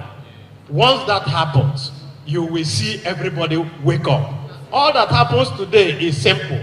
The man who does not do his job, when they now say, clamp on him, oh, it's my mother's cousin, it is my father's brother, it is my uncle, oh, it is somebody, he was my ADC. That is the only thing that is causing all the problem today. We have used nepotism as statecraft, and that nepotism has now led us into an abyss. Until somebody is willing to walk away from it, we will never be able to solve this problem of all these areas. Thank you. Thank you very much. Mr. Peter Obi said about the judicial recruitment. For the 8 years I've been governor of Sokoto, I never interfered with the judicial process for recruitment into the judiciary of Sokoto State. And the Judicial Service Committee were doing so well, they even appointed members of the academia, a professor as a high court judge. He is on the bench of Sokoto State, is a professor of law. He is on the bench of Sokoto High Court as of today. I never interfered. And on the confab report, sir, my elder brother, Chris Asuloka, Senator Abaribe has captured it all. When President Jonathan empaneled the conference committee, he knew that there was National Assembly. We all know the issues in this country. What the president could have done was to initiate executive bills and send to the National Assembly. But because he was looking for accommodation for people to come and talk and keep them busy, that was why he created that platform. As Speaker, you can ask David Mark as Senate President. We approached him and told him, Mr. President, this you can do through this way. Okay, he didn't do it that way. After the confab report, he knew that he ought to have initiated bills driving from the report of the conference. That was not done. So at best, what the current National Assembly can do is that we can dust up the report of the conference and now come up with private member bills so that we can now implement the report of the confab for 2014. It's not too late, it's not foreclosed, that can be done. Thank you very much. Ogede and Nemeka Achebe to please join them as well. And also 10, 20, 30, 40, 50, 60, 61, 65, 66, 67, 68. Thank you very much. Okay, please, without each of you would have a book, I'll start with the cloth. So if I make an announcement here, my church might revolt. But I will launch it with something reasonable, but I can assure you. God bless you. Thank you. But we'll get about 10 copies from Professor Utomi. Thank you. Prof, His Excellency will speak to you. Prof, I've already whispered my own. And I have also another copy for Senator Ken Naman. He will reach. I didn't whisper your own, Tambuwal. Prof, with greetings from His Royal Highness the Emir of Kazori, will launch the book on his behalf for 1 million. Prof, I will launch the book with 100,000 naira. Sit, Professor Utomi, you please approach your birthday cake. I'd like to invite you already know about him. Do yourself a world of good. Take your seat, listen and enjoy. He came all the way from the... Put your hands together for tea. After TK's performance with our guests, it's his family alone. And if you don't mind, I can change my name from Jide Benson to Jide Utomi and join them. Those in favor say aye. Those against keep. I'm not calling name. They will close your school. How soon we go on strike? All right, let's do this very quickly. At the count of 10. 1, 2, 3, 4, 5, 6, 7, 8, 9, and 10. Thank you very much. You can go back to your seats now. TK, over to you. Cause the way you got me feeling, there's not a word. You got me deep with your tongue.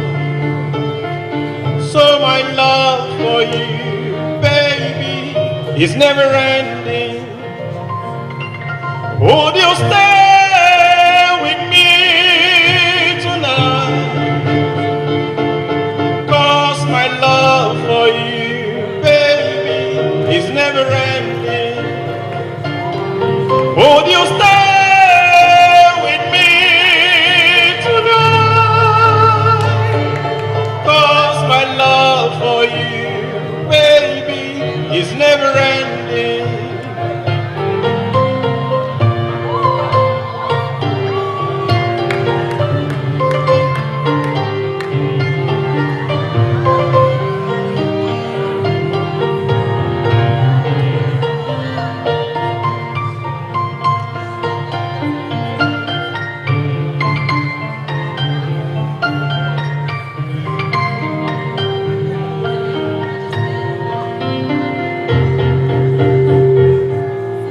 Lay with me, baby, one more time.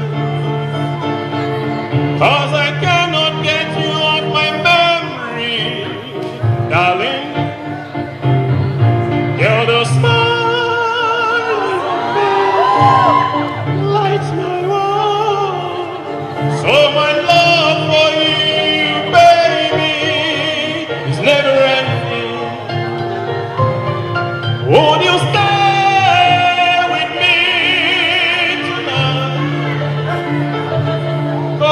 My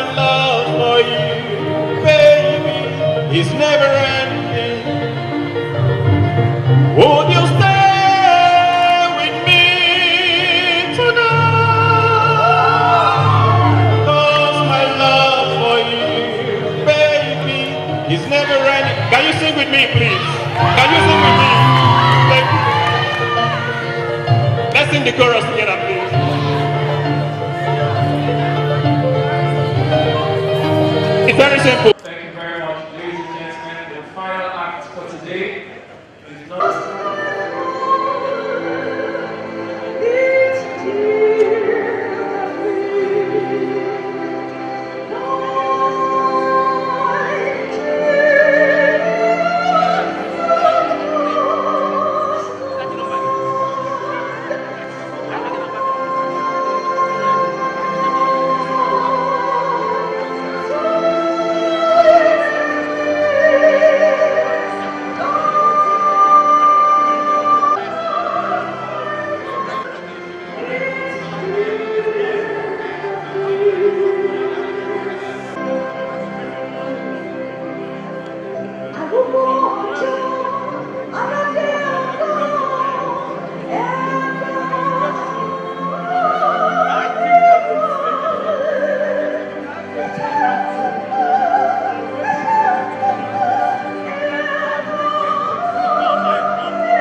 Who's your guy?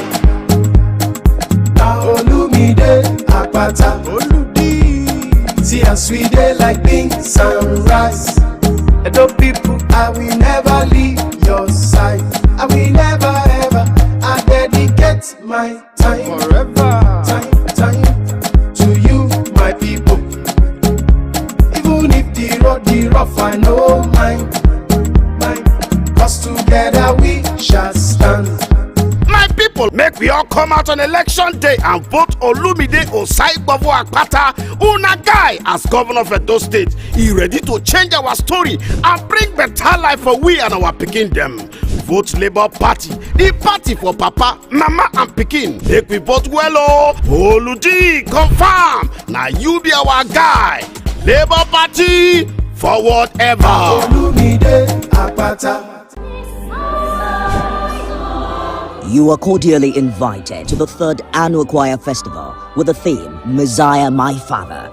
The Choir Festival will feature the winner of the 2023 edition, New Wine Ensemble, the host choir, Tabernacle Choir, other competing choirs, and several observant choirs. Star prize, 3 million naira. Second prize, 1.5 million naira. Third prize, 1 million naira. 10 observant choirs get 250,000 naira each, totaling 10 million naira, plus other consolation prizes and winners in other categories.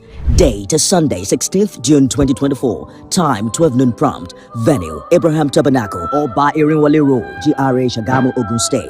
Chief host His Excellency Otumba Engineer Benga Daniel, FNSC FAENG, the Ashiwaju of Remo Christians.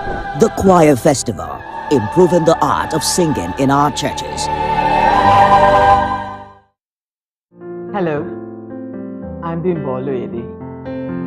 For almost 50 years, I've had the rare privilege of connecting with you, either at live events or through your TV screens, but you probably know me more as a news anchor. I want to seize the opportunity of my 70th birthday to raise 100 million naira for cancer research and the treatment of cancer patients in public hospitals. Cancer doesn't care, you see. It doesn't care about age or size or gender or complexion or organ. It simply strikes anytime, any day, anywhere. I have lost a daughter, a nephew, a brother, a niece, a cousin, an aunt, and my husband. I don't have to go into any more detail. It's enough to say that cancer claimed all of them. But at least during those trying times, I received help. Will you help me to facilitate research? Will you support this fundraising drive to provide items that every patient can use, no matter their financial status? I am convinced that I must do something significant to make life more comfortable for cancer patients. But I know that I can't do this alone. Our target is 100 million naira. So please don't wait for my fundraising team to approach you. People need your help now. The account name and the details are displayed on your screen. Please help me raise 100 million naira for cancer research and the treatment of cancer patients in public hospitals. Let them receive treatment with dignity and with hope. I am Bimbo Oluide, and I thank you. Conceptualized by the ace multilingual broadcaster of immense talent and creative genius, Prince Bisi Olatilo, Chairman CEO of Biscon Communication Global Media Network 25 years ago, the Bisi Olatilo Show, BOS, has become the strongest, most admired and preferred global brand in the art of high society celebrity entertainment broadcasting. For the past quarter of a century, the ubiquitous The Bisi Olatilo Show, BOS, has become the face of Nigeria on global television, projecting the image of the country with our peculiar lifestyles, fashionable dress sense, and the different ways Nigerians celebrate from the north, east, west, and south, showcasing proudly Nigerian inimitable styles of celebration. From very humble beginnings to global recognition, the Bisi Olatilo Show, BOS, marks 25 years of captivating, non-stop entertainment. BOS celebrates remarkable entertaining brilliance, unforgettable moments, and lifelong memories. For 25 years, the ubiquitous Bisi Olatilo Show has charmed and captivated hearts of our global audiences beyond borders with enchanting and unmatched entertainment. The Bisi Olatilo Show, BOS, celebrates 25 years of incredible creative power as the most admired brand in the art of high society entertainment broadcasting. The Bisi Olatilo Show, BOS, is usually the first program to break the news about any big-ticket event across and beyond the shores of Nigeria. As the Bisi Olatilo Show, BOS, celebrates its 25th anniversary of setting the pace and pioneering a very compelling and engaging style of celebrity entertainment broadcasting, 25 years on and still counting, BOS has embarked on a new era of 24-hour TV broadcasting with Biscon Television. Biscon TV, which is on terrestrial and satellite broadcast platforms, churns out news, sports, politics, business, as well as lifestyle and entertainment programs 24 hours daily. Biscon TV, which has a very strong presence on YouTube, is the fastest growing platform on YouTube and other social media platforms. It's a magnificent transformation from BOS, a weekly program, to Biscon TV, a 24-hour TV station which churns out general interest news, sports, and lifestyle and entertainment programs. More years of brilliant broadcasting from the stable of Biscon Communication Global Media Network beckons.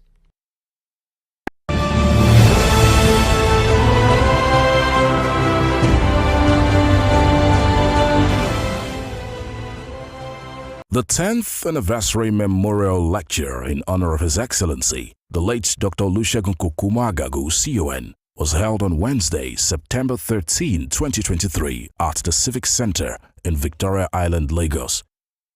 In attendance were former President Chief Olusegun Obasanjo, GCFR, and wife, Chief Mrs. Bola Obasanjo, Governor of Osun State, Senator Ademola Adeleke, wife of the honoree and former First Lady of Ondo State, Mrs. Olufunke Agagu, the Chairman and CEO Pacific Holdings and President, Adeleke University, Dr. Adedeji Adeleke, former Minister of Industry, Trade and Investment, Otumba Niyi Adebayo, former Deputy Governor of Osun State, Prince Otumba Clement Adeshuyi Hastrop, and wife, Mrs. Victoria A. Hastrop, former Deputy Governor of Lagos State, Alhaja Sinotu Jikutu, Chief Sena Anthony, former President, Lagos Chamber of Commerce and Industry, Chief Dr. Mrs. Nike Akonde, among many others. The opening prayer was said by Venerable Victor Oladele of the Chapel of Resurrection. After the opening prayer was a brief documentary on the life and times of the late Otumba Olusegun Kokumagagu, tagged A Hero's Journey. The event featured two segments of very energetic high-life talent shows, tagged OAF High Life Talent Show, where young high-life prospects showcased their high-life talents before a panel of judges comprising entertainment industry professionals like Mrs. Gloria Ibru, Mr. Guy Maribros, and Atuaje Irobe, also known as Waje.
man is too much.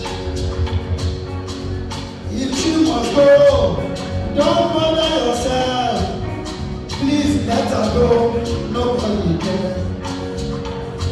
If you marry taxi driver, I don't care. If you marry lorry driver, Jọlá ló fẹ́ àfọlábá ẹ̀ ṣe tó rántí ọjọ́ àìríjẹ ìwọ ló dúró tì mí o ọjọ́ àìrí ó padà lẹ́yìn mi ọmọ pupa òye tẹ̀mí o àyànfẹ́ mi o èjì wù mí yẹn lọ sí sí o yẹn nananana ṣáná tìlí dáná. Yellow Sisi, farabalẹ̀ kò fẹ́ bá mi ṣe. Ṣé wọ́n ló fẹ́ máa fowó tún ẹ̀ ṣe? Ṣọlá ló fẹ́ máa fọlá bá ẹ̀ ṣe. Ṣòro ti ọjọ́ àìríjẹ, ìwọ ló dúró tì mí o. Ọjọ́ àìrí mi ò padà lẹ́yìn mi. Ọmọ pupa, òrè tẹ̀mí o. Yellow Sisi o.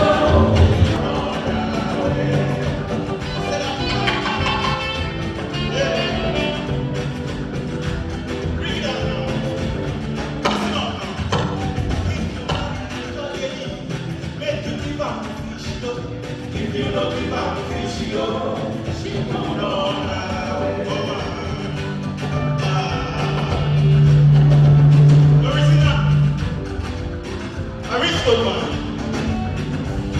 If you marry Igbo lady, then you give up Akuo. If you don't give up Akuo, she will run away.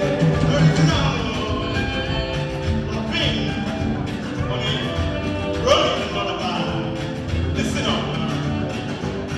If you marry Igbo lady, then you give up the crocodile. If you don't give up the crocodile, you go what?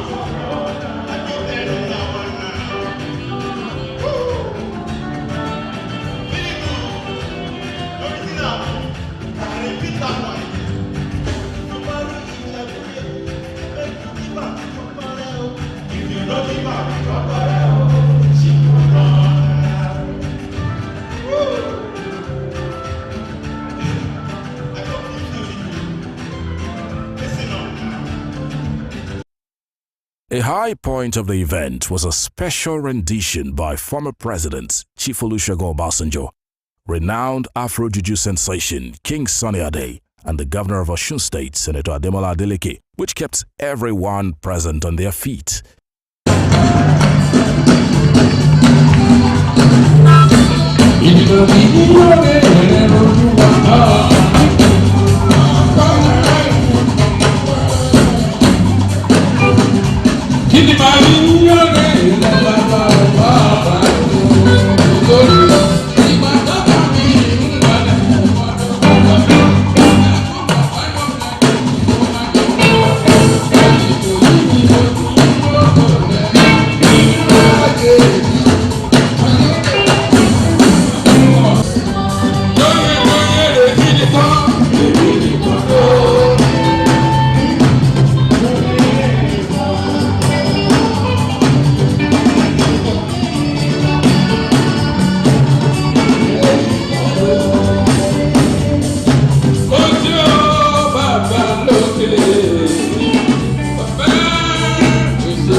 After the performance, Chief Olusegun Obasanjo appreciated the wife of the honoree, Mrs. Olufunke Agagu, and children, as well as the board of the Olusegun Agagu Foundation. He described the late Olusegun Kokumo Agagu as a good friend, a colleague, and a comrade in politics. Take this opportunity to appreciate Mrs. Agagu and the children.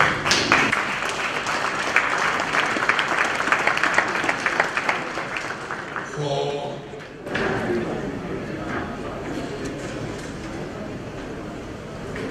being faithful. I want to appreciate and commend the Board of Trustees.